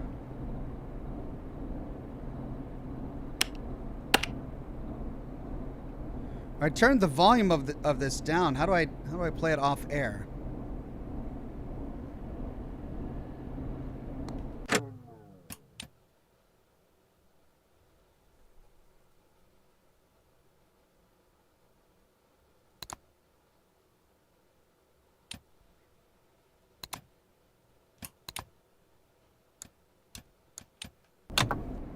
I mean, I could turn the volume down, but then I'm not going to be able to hear it. How do I make sure that this is off air? Is there an option to turn it off so that I can do that? Or do I play it in a different tape deck?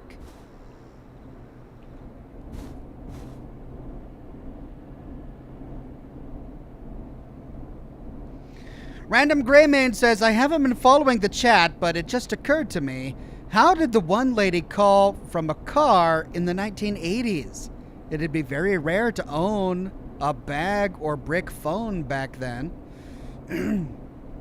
That's actually a really good point. Yeah, I don't think mobile phones started appearing in cars until the 90s. All right, well, let's try it. I turned the volume down. I think that's all I can do. All right, I've got it. Did we forget an ad or something? I don't know. It was buried in my work mail. I only just saw it. See what it says. Play me ASAP. Off air. That's Reggie's handwriting. And he wrote it in purple. And? Purple is Reggie's angry color. He only writes in purple when he's really pissed off.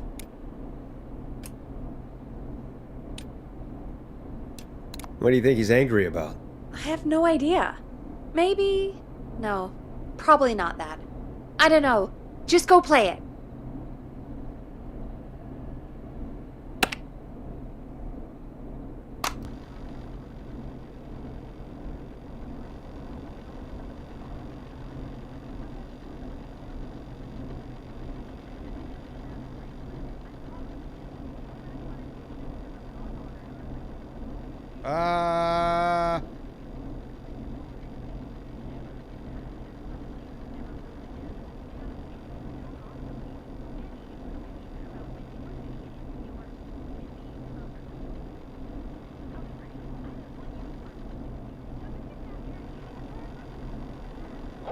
Prior and current friendship, Gina.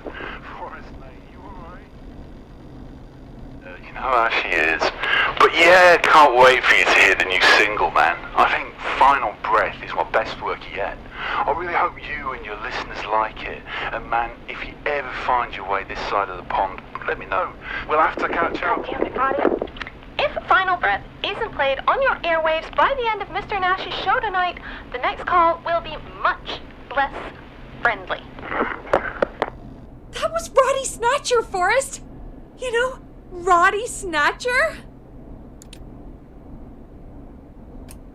Are you a big fan of Roddy? I love Roddy! I Will Always Find You was my song. I wish we still had it in rotation. Oh my god, I can't believe you know Roddy Snatcher. And I can't believe you didn't tell me he sent you his new single. We have to play Final Breath. Where is it? I don't know. They mailed it to K-Fam, not to me. Then it's gotta be downstairs at reception. Man, I can't believe Barbara didn't say anything. I mean, well, if that fiasco last Friday about the missing Knife and Easy track is any indication, folks at K-Fam aren't against hoarding station music for personal use. I think we're still missing a few tracks, actually. Well, go get Roddy's song before Gina sues the pants off us.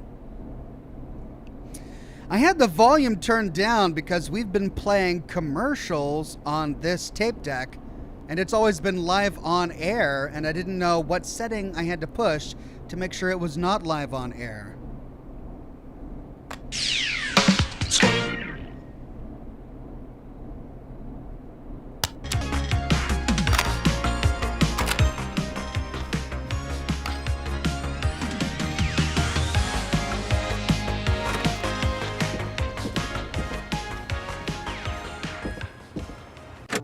Find the Final Breath record.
Barb, I don't know how to say this, but I think we should see other people. I hope we can still be friends, though. Brad.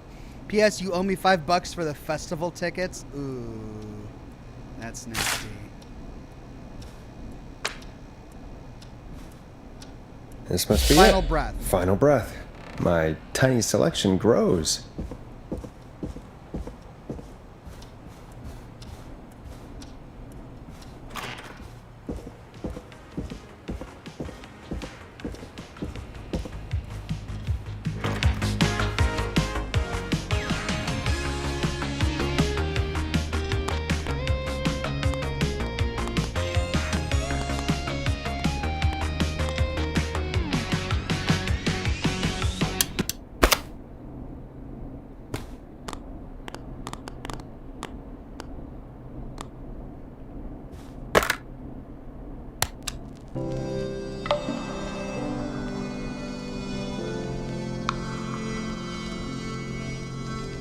Hey, did you get it? Got it. Let's get this on the air. Ah! Gallows Creek. I'm pleased to say we're in for a much-needed treat. Up next, courtesy of the British sensation himself, is a track you won't hear everywhere. Here's Final Breath by Roddy Snatcher. Wow. God, Roddy's the best. He is. Really? And more importantly, we should be safe from the worst of Gina Franklin.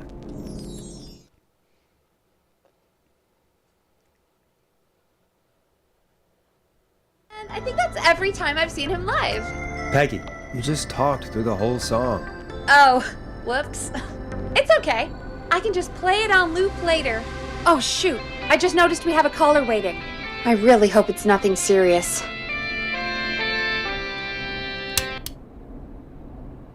Evening, caller. This is Forrest Nash, host of 189.16, The Scream, and tonight's 911 stand-in. This is Murphy!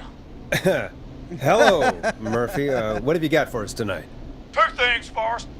First, happy birthday to my son, Fernando. He's 3 today, and man, being his daddy has changed my life. I've learned how to live, how to laugh, and most importantly, how to love. Aw, happy birthday, Fernando. Happy birthday, Fernando. Thanks. And now, my other thing. I'm putting the word out to this so-called killer. You think you're tough, huh? Big man with a big knife, huh? Prove it. Come face me, a true warrior, at the Gallows Waste Disposal Plant. Guess what? This is a bad idea, Murphy. I got all the tapes in Master Robbie's Dojo series. So get ready, whistling man. You just let loose the junkyard dog. Oh no. And there he goes. Ladies and gentlemen, keep your fingers crossed for Murphy as he tries to become our hometown hero. Anyway, we'll be right back after this commercial.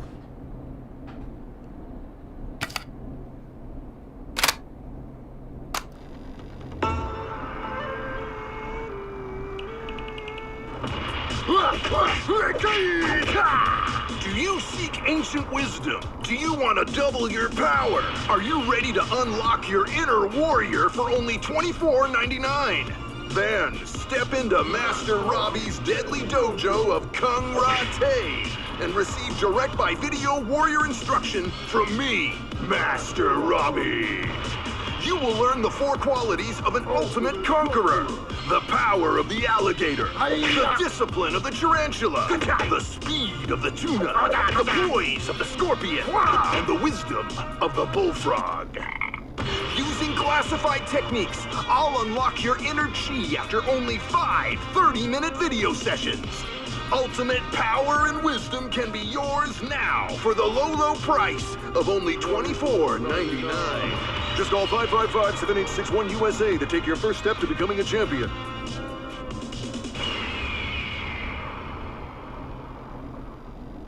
Never forget the element of surprise! If you buy today, you'll receive 2 additional VHS tapes, the Tornado Technique and Karate Lovemaking. Call today! Do people really buy this kind of thing? Don't pretend like you're not interested. I mean, I wouldn't buy them, but I might watch them, I guess. Yeah, I bet karate lovemaking sure is something. Is Forrest Nash at a loss for words? Let's just get to the show. Wow, what a deal. Only $24.99. And I'm not just saying that because they're paying for the airtime. Just ask Murphy. But unless they pay us more, then it's time to get the show moving along with our next caller. We got a caller. You know what to do. Do I? Hello, caller. You're live on the stream with me, Forrest Nash. Hello? Who is this? Are you okay? Do you need help? Forrest? He called me? That horrible whistling down the phone. He's coming for me? Jesus. Okay, listen, caller. Don't panic. We've done this a few times now. We can help you. A few times already? So, you saved them, or? We sure did. You're in safe hands. Okay. Okay. I gonna hope help so. You. Can you tell me your name, caller? I'm Dr. Sullivan. Virginia. Sorry. Take some deep breaths, Virginia. You're gonna be okay. Please don't let me die. I won't. Try. Just calm down. Tell me where you are right now. What's your address? Yes, tell us your address live on air. Is there a neighbor you can call for help? No. Everyone's away tonight. There's just a fraternity down the street. You live by a frat house. Yes, they're having a party. That takeout coming in all night. Lawn covered in beer cans. They're getting wasted. And I'm about to get... Oh, God. Virginia, what's the name of the frat? Oh, God. I can't think. I can't. Any idea what the frat might be, Peggy? If I knew where she was, I might know, but... Wait, the takeout! If we can get takeout to the frat, we can get a message to them to go and help. Virginia, who did they order takeout from? I don't know. Come on, Virginia. Try to remember. I can't do this. Well, folks, Whoops. seems like our Virginia hung up. While we try to figure out what takeout to order, here's some music for your own midnight snacks.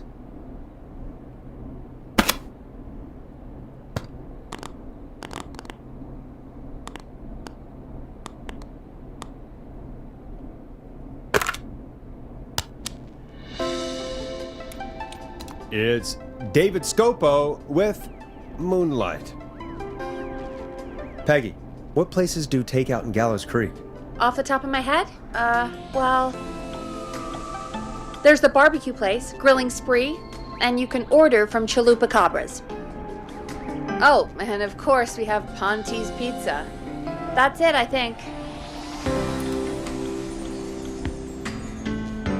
All right. We'll call each place and ask who they deliver to tonight. That's not going to work. Takeout client privilege. What? There was a lot of competition back in the day. Things got ugly. It's a long story. But what we can do is this. We figure out where the frat boys ordered from, call the takeout pretending to be from the frat, place an order, and include a note asking them to call the station. There's no other way, is there? Not that I can see. Well, let's not waste any time then. That's the spirit.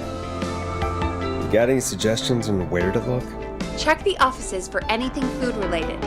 And maybe the kitchen downstairs. You'll need a key for that. I'll just slide it under my door now. Thanks, Peggy.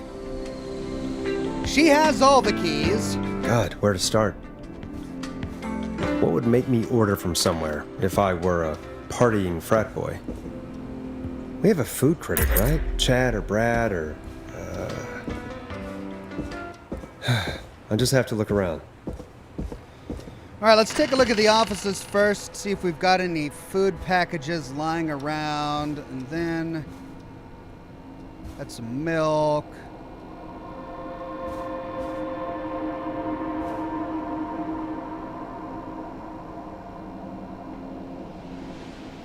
Chili Cook-Off Champions. Preliminary review, Chalupa Cabra. Chalupa Cabra.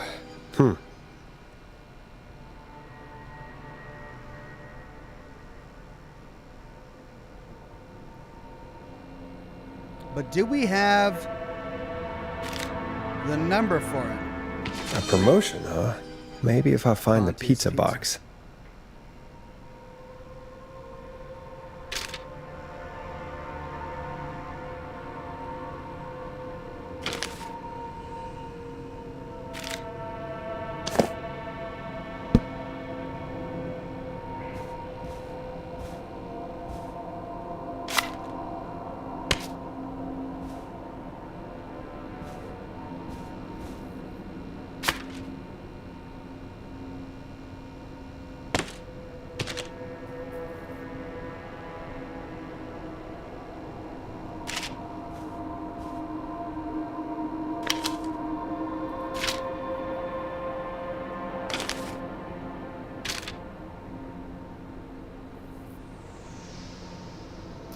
Right, see if we can find a pizza box downstairs or in the garbage somewhere.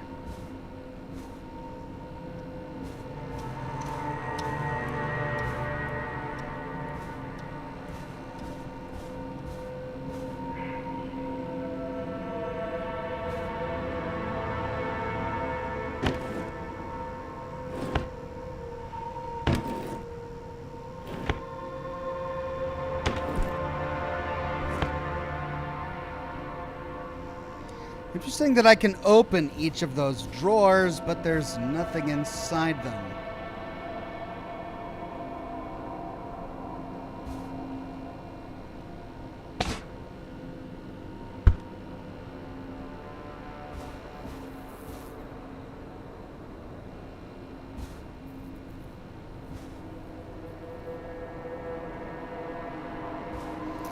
Okay, I think I've exhausted what I can do here. I don't see any pizza boxes. Nothing in the garbage cans. Let's go downstairs after we see what's up there. Okay, fam. We've got magazines.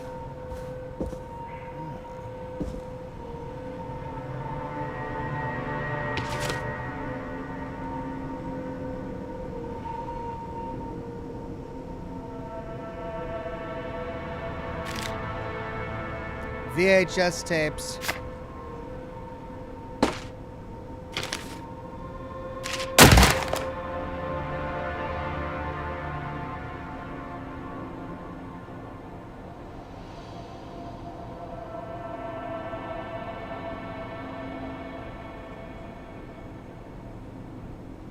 Right, well that must be for something else.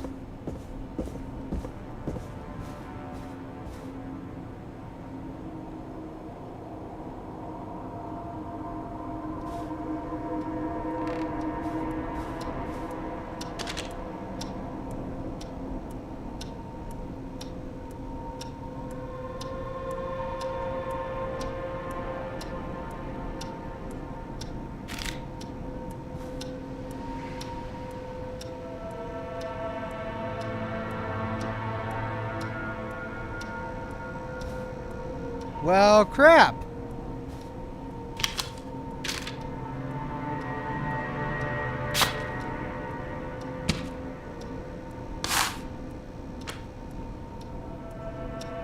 That's a map for the maze. Ah, here we go. Staff area.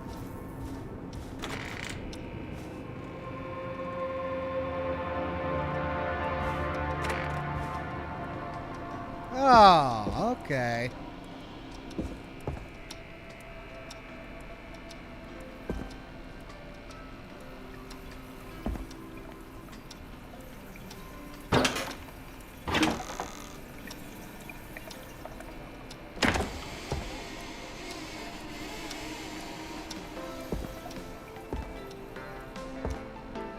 Pizza box.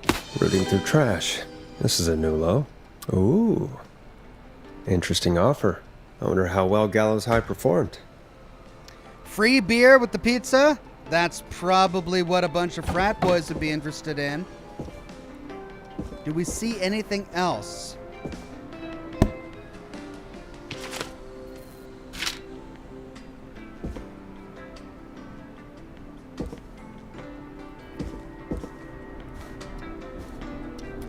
Magazines, beer, the Gallows Reporter, more magazines.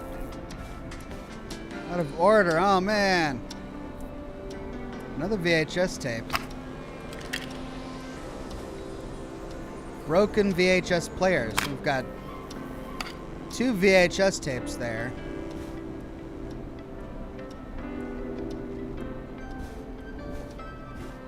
Right, well, I think this is our best bet.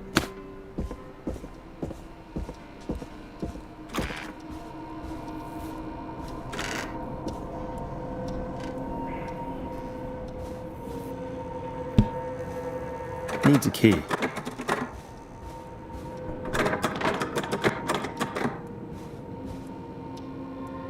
Locked. For now.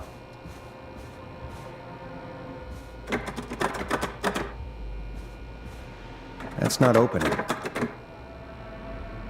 Lots of secrets down here.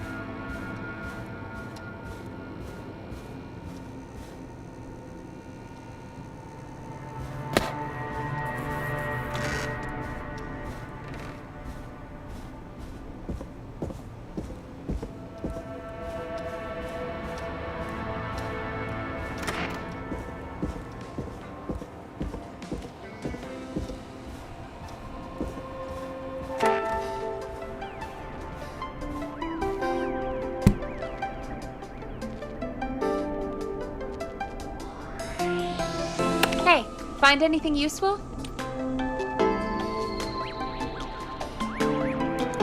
Yes, I have. That's great! Are you ready to get back on the line? Let's make the call. When you're ready, shut the music off. Okay, Forrest, what'll it be? Call Ponte's Pizza. You got it. Ponte's Pizza is on the line. Ponte's Pizza. May I take your order?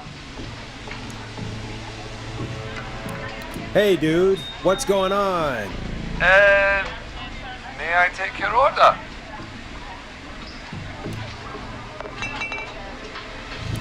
I need some garlic bread. Oh, I need the bread! Can do. Where do you want that delivered? Same place as before, you know.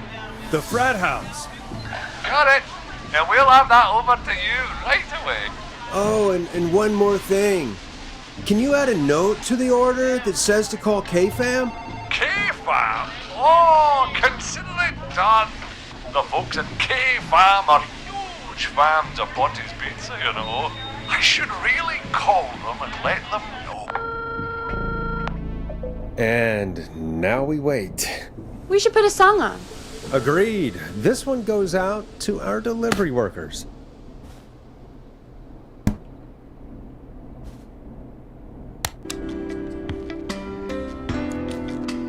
Hope you enjoy this one as much as I do.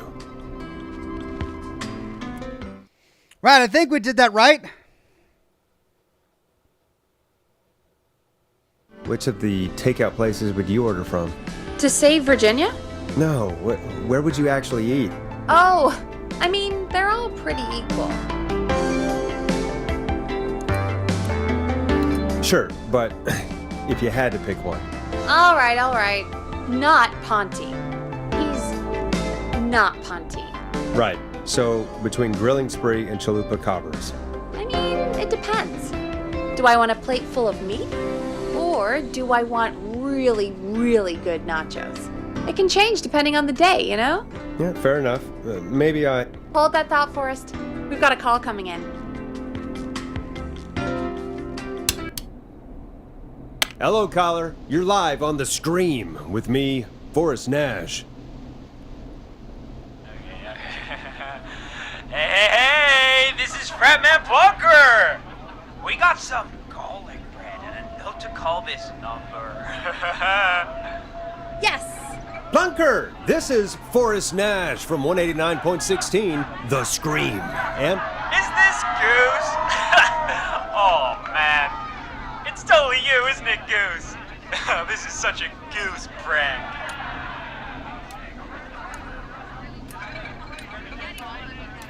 Plunker, this is an emergency. Nice try, Goose.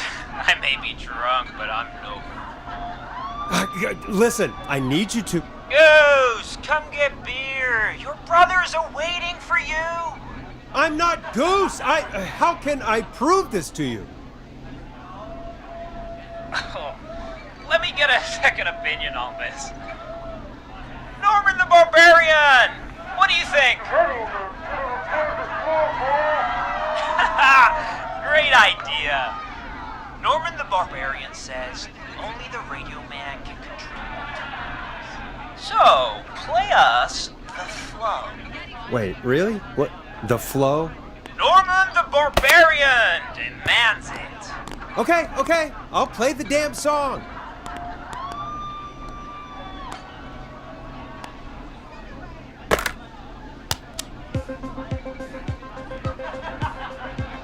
Oh, shit! Okay, Radio Man. You got my attention. What is it? Thank God. Listen, you've got to get over to your neighbor's house. All of you. Just... Say no more. Bunker's moving the house. That's it. Forrest, line 2. Hello, you're live on 189.16, The Scream. Forrest, it's the killer. He's at the door. Please.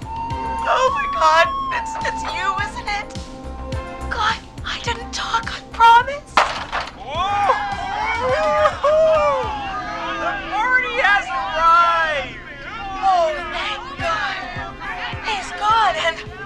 Oh! Oh, is got the beer. Good times are here. I could use a drink. Thank you, Forrest. Yeah. You're welcome, Virginia. And thank you to Bringing Flunker partiers and his together. fraternity brothers. Some heroes wear capes, some wear sheets as togas. Hey, Forrest, did you hear what Virginia said earlier? What was that all about? Clive, I didn't talk. Do you know what she meant? There's a janitor here at the station named Clive, but your guess is as good as mine. All right, folks. Seems we may have a lead. If any of you know a suspicious Clive, then please call in. It could save lives. In the meantime, looks like we have another caller. Okay, Forrest, shut the music off. Hello, caller. You're live on the stream with me, Forrest Nash. It's great to speak with you, Forrest. As a local small business owner, I find this all horrifying. A killer roaming the streets of our fair town? Ooh, terrible. I hear you there. It's a scary time for everyone in Gallows Creek. How are you holding up? You somewhere safe tonight? Yes, Forrest, I am. I'm here at work in my small business. It's a safe, family-friendly place. Uh-huh. What kind of small business? Oh, what small business do you own? Oh, well, I'm not really big on promotion, but since you ask, it's Ponte's Pizza! The best and only pizza place in town! Come on down and get yourself a cracking deal on our 2-for-1. God damn it, Ponte, no! No free ads! I mean, I guess we can't be that mad at him. Calling Pontes did save Virginia. I can be mad, Peggy. That sort of thing just... I can be mad. Look, he's gone now. We already have somebody else on the line. Just take a deep breath and let's keep going. Evening, caller. This is Forrest Nash, host of 189.16, The Scream, and tonight's 911 stand-in. Hi. Hello? Am I on air? Sure are, caller. What's your name? And what have you got for us tonight? Name's Eugene Stein, and I've got a heart full of love, Forrest. I'm hanging out in the middle of the maze, listening to your show, looking up at the stars and waiting for her. You got a special lady coming out to see you. Yeah.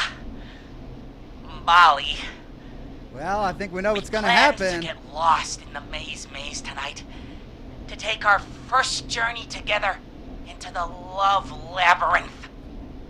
That's why I'm calling, actually. I thought she'd be here an hour ago. And since I've listened all night to how cool you play it, I thought you were the perfect guy to ask. Should I call her up and ask if she's coming, or wait and see? For real, kid? If you've been listening all night, do you really need to ask me? Yes, that's why I'm calling. Eugene, you really need to go home to your parents. My parents are dead, actually. But, Jeez. Oh, jeez. Yeah, I guess it's not the night. Hang on! I hear some rustling. I guess she came after all. Molly! I'm in the middle! It'll take a little while to get here, but, thanks again, Forrest. It's been good talking. Called it! Wait a second. Called it! Molly can't whistle. No, this is supposed to be the best night of my life! Not the worst. Oh. Eugene, do you know the way out? It wouldn't be the maze if he could just remember the way, Forrest. She's right! Listen, Eugene, breathe, hide, and call back in a minute. We'll get you out. I'll do it for Molly. But please, hurry! Well, listeners, while Peggy and I deliberate, here's a track for all you lovers out there. Lovers, love of the word, storm riders, late night lurkers, the flow. Late night lurkers? Let's try that.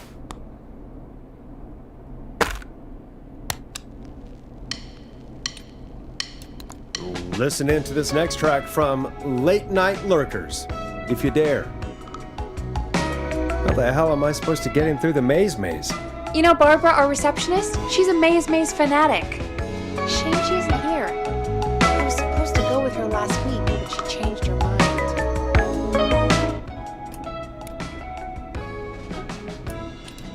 Why'd she change her mind? She went with that jerk Brad instead.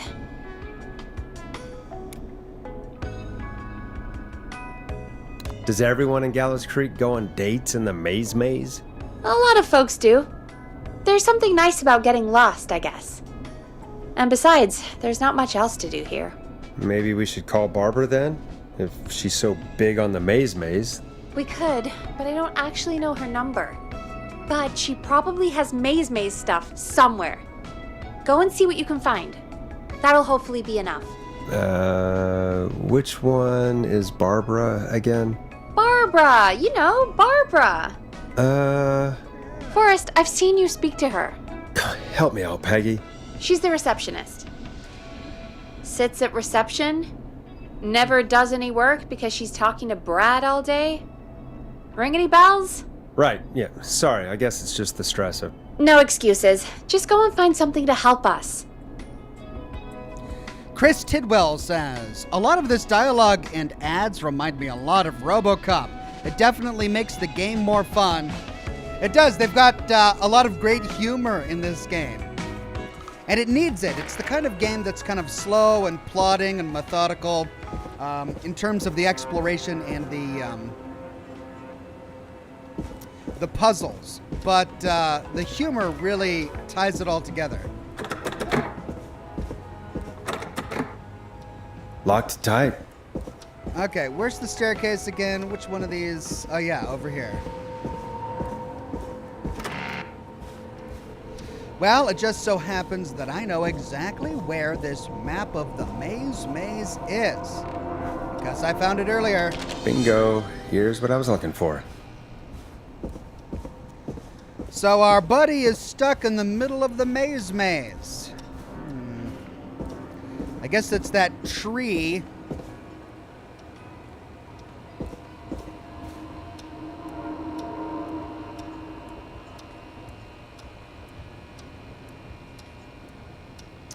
Tractor statue, golden hay bales, pig statue, realistic looking horse statue, pitchfork statue, scarecrow, farmer hat, mini barn, corn silo, beehives. Dear God. All right, so the way to figure out a maze is to start at the exit and work your way to the center. So if we start at the exit, we need to go past...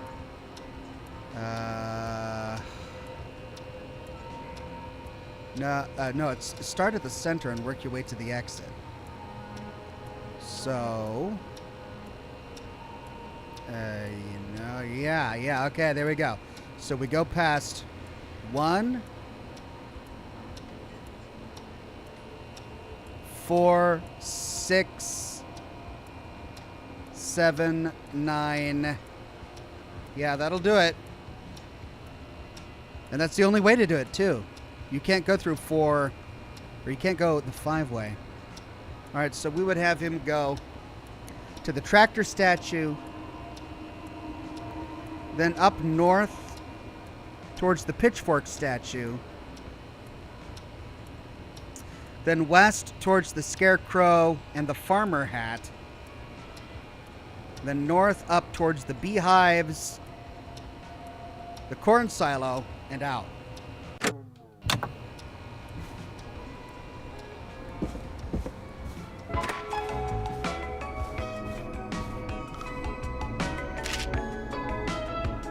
Any luck? Yeah, I found a map for the maze in the trash. Why was it in the trash? Never mind. It doesn't matter right now. That's a question for Barbara later. Eugene called while you were away. He's on line 1. Welcome back to 189.16 The Scream. I hope you lovers like that track. And I hope we can help our lover in the maze. Eugene, you're back on air. lost, Forrest. I just ran and I don't know where I am. I'm at a crossroad, facing a tractor statue. There are hay bales painted gold on my right. Hay bales painted gold on your right. Oh, okay. So he needs to go left. Go left.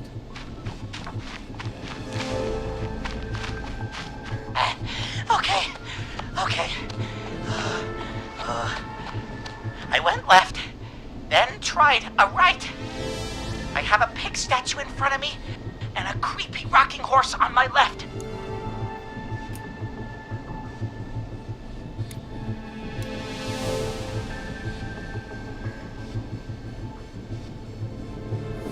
Go backwards. Oh, God! Why didn't I just invite her over? I'm at a crossroads. There's a pitchfork statue up ahead. Which way? Go left. Oh, this wasn't how tonight was meant to go. I just wanted some love. There's a tiny barn in front of me and a scarecrow behind me. Nothing to my sides.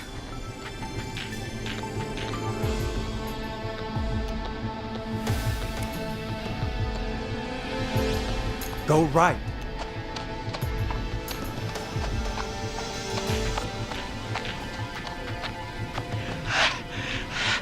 I can't run much more. I just passed a corn silo. Didn't see anything else.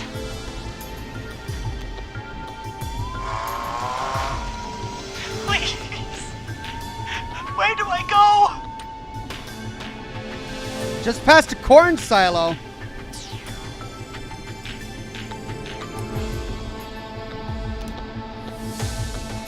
Go forward. Okay. Here I go. This, doesn't look right. No, I'm going back to where I was. Crap. Jesus!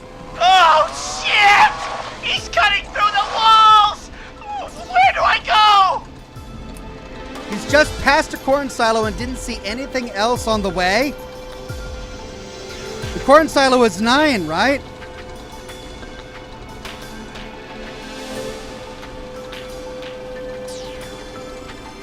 But there's no left or right. Like, he had to go straight. At least he came from 10. Okay, left.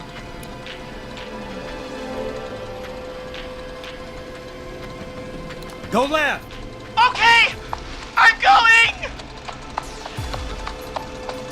Please! No! You don't have to do this! Ah! I think I'm gonna be sick. I guess that's what love does. It makes us fall to pieces. I just... Don't, Forrest, okay? Don't. By the way, why do you think Molly missed their date?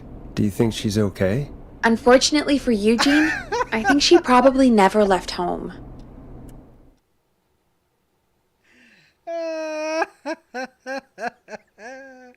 And thank you for calling in, Mr. Walton. We'll make sure to add the town librarian to our list of suspicious Clives. Remember, report a Clive to stay alive. Next caller is up, Forrest, so take it away. I'm trying to figure out what I did wrong because I got him all the way to 9. And caller waiting, Forrest. 9 is the last one. But he said that he passed 9. But if he passed 9, he must have come from the direction of 10. Because he was at the crossroads between 6 and 8. And the only way towards the exit was to go right, which is where I sent him. Hit the button. We have a caller. He said that he passed 9 and he didn't see anything else on the way. That means he didn't go past the beehives, which were 10, which means he went right and then kept on going right and followed it all the way to right. So the way out would have been to keep going straight. Had he kept going straight, as I told him to the first time, I have a caller waiting. He would have wrapped around the corner and left the maze.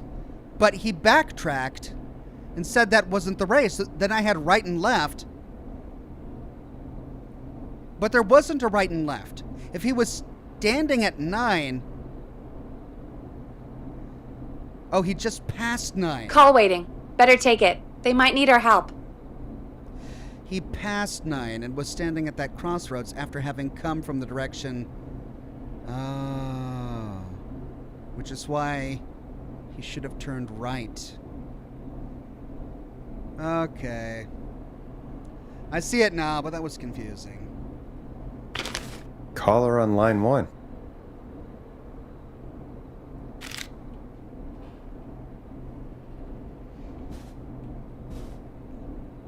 Caller, you're through to Forrest Nash on 189.16, The Scream. Hey, wonderful show tonight, Forrest. I don't know about wonderful, but, thanks. What's your name, caller? You can call me Dawn. Could you play my tune, Forrest? Your tune. Sure. Long Ride Home. That old song. Sure. We got it. I think I played it the other day. Thanks. It'll be good to hear it again. All right, folks. Coming up is that old classic. Forrest, I don't think you're gonna find that song. What do you mean? I played it a few nights ago. I know, but, we don't have it anymore. What are you talking about? I threw it away. You threw it in the trash? No, I threw it out the window earlier today. And why did you throw it out the window earlier today? Brad was annoying me all afternoon. He played it on repeat because he knows I don't like it. So I grabbed it and threw it right out of one of the office windows.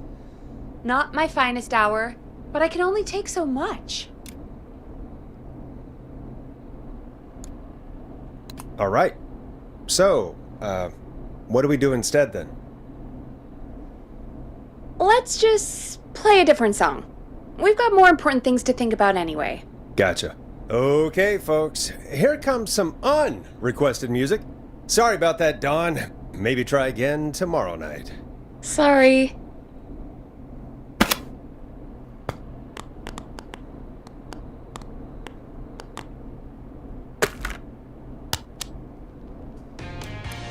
Let Storm Riders take you on a rock and roll ride with the Glam Jam.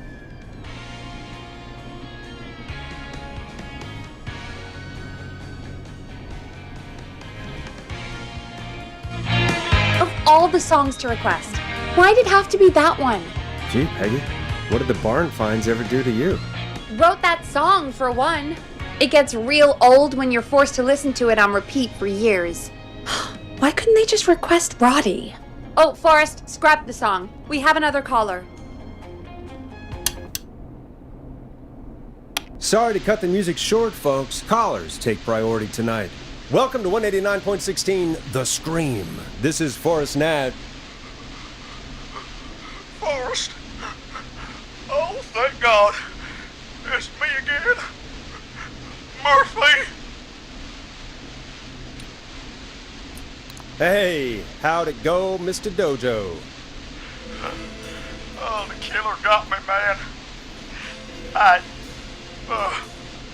Why did I ever trust a guy named Master Robbie? I warned you not to. Hindsight is 20/20, okay? Forrest, we need to do something. Goddamn Mason. You came to the gallows waste disposal plant. Beat on me, man. Carry me inside and lock me in a dumpster. I got a flashlight, but... Oh, goddamn. I smell smoke. I think he started a fire. Hold on, Murphy. We'll call for help right now. You gotta hurry, man. I need someone here now or I'm gonna die. Peggy, get the fire department on the line. On it. Alright. Now just... Come on, pick up. Hi. Yes, I'd like to report a fire over at the Gallows Waste Disposal Plant. It's an emergency. What do you mean it's not operational? Why is there no backup vehicle? Oh, god damn it!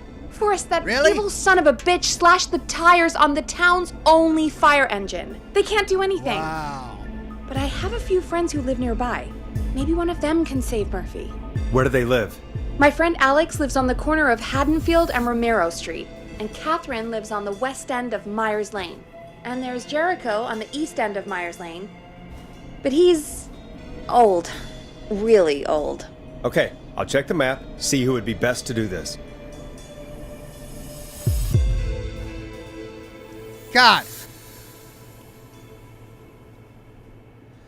Gallows Creek Road closures. East side McCready Street will be closed for maintenance. Residents will be unable to access the connecting road between Rogers Avenue and Haddonfield Road. Oh my God.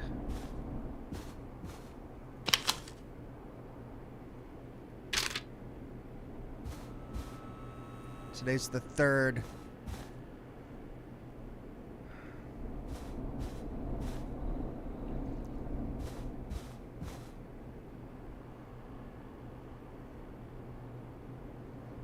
I don't remember what she said.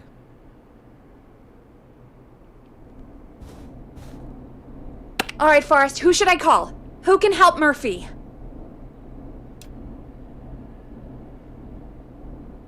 Where is Murphy again? Forrest, really? He just told us he's at the Gallows Waste Disposal Plant. Okay, sorry, I forgot. I know where he's at. I want to know where your friends are at. You tell me once, and you rattle off 5 different streets, and I'm supposed to remember that? All right, Forrest, who should I call? Who can help Murphy? Catherine, Alex, or Jericho. Jericho was really old. I don't remember which one was which.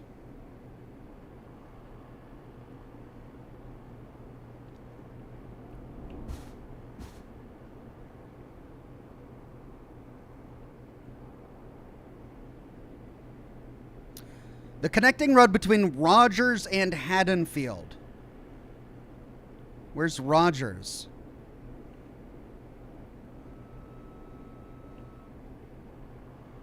There's Haddonfield. But we've got Wayland and Carpenter between them. Where's Rogers? There's Romeo.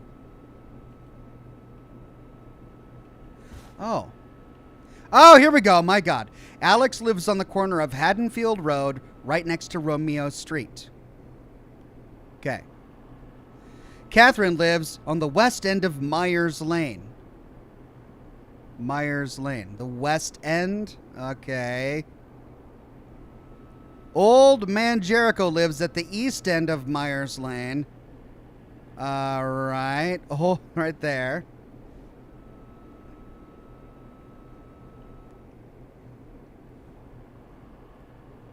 East side McCready Street is closed. So that's this, the east side of McCready Street. So if we get the guy from Romeo, he's not going to be able to go up. So if we try to do Alex, who lives on the corner of Haddonfield and Romeo, he can't go north past McCready Street.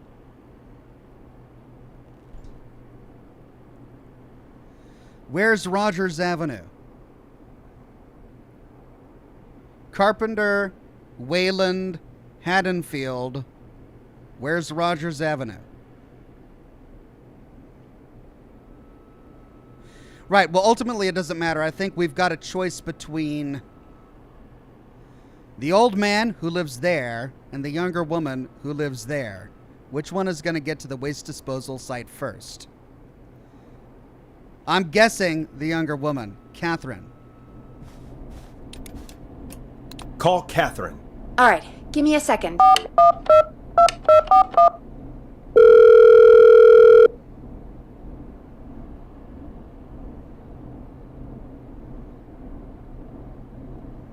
They're on the way. They'll call from the plant. You can direct them from there. Well, let's hope they get there in time.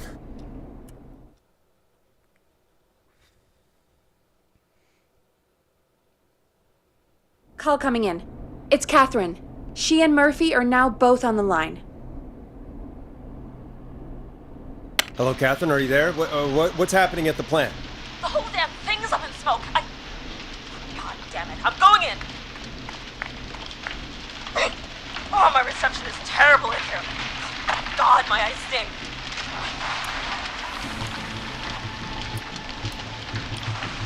Murphy, tell me what you can smell. What do you think, genius? I told you earlier. Fire! I smell fire! This isn't helping.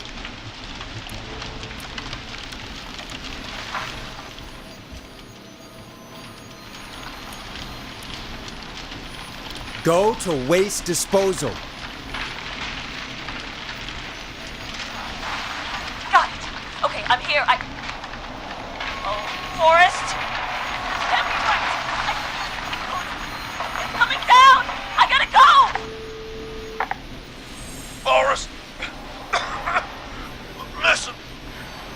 My boy, Fernando. Oh no! Give him a message. My final words. I will. What is it? Tell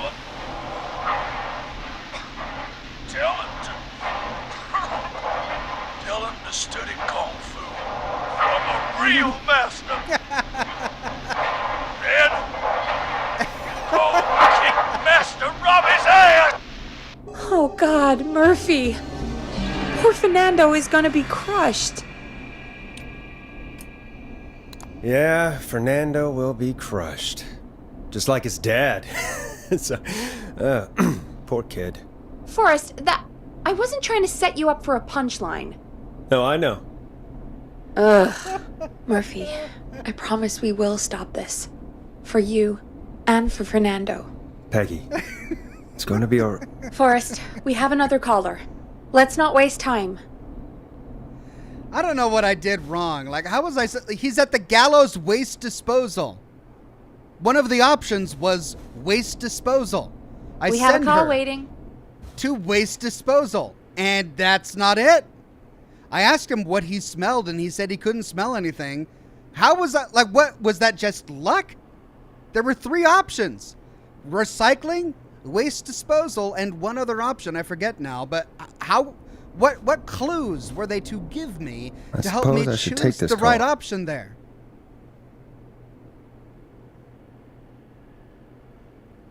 You needed to ask him what he could see. Oh. I see. So I didn't ask him one of the options. Ugh.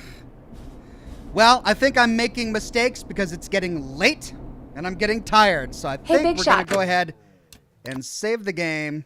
Hit the button and take the call. And end it right there, everybody.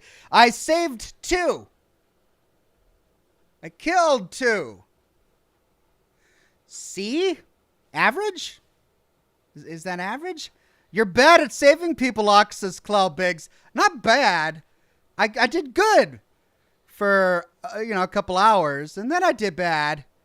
The maze one still pisses me off because that maze was hard to read. And then this last one I got the right girl to the spot, but then they threw that last thing at me and I'm having to... I'm just tired. I need sleep. I can't save people when I'm exhausted. I'll pick this up next time. They didn't deserve saving, says Automatic Beats. Did I just kill 2 people on that last one? Catherine and Murphy? Sorry about Murphy. Colonel 87th says, should have sent the old guy. No one would have cared. Ouch. Ouch. Colonel 87th, what are you saying about the elderly? Ouch. Okay. Well, thanks everybody for joining me for today's broadcast. A really interesting and unique game, gotta say. Pretty enthralled by it so far. Can't wait to pick up the story.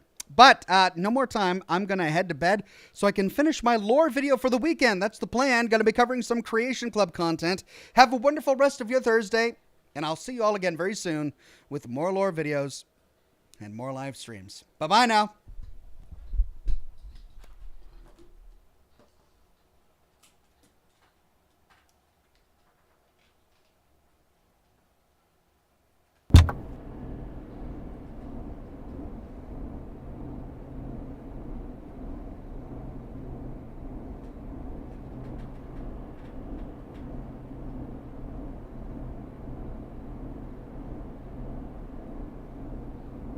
The line's lit up.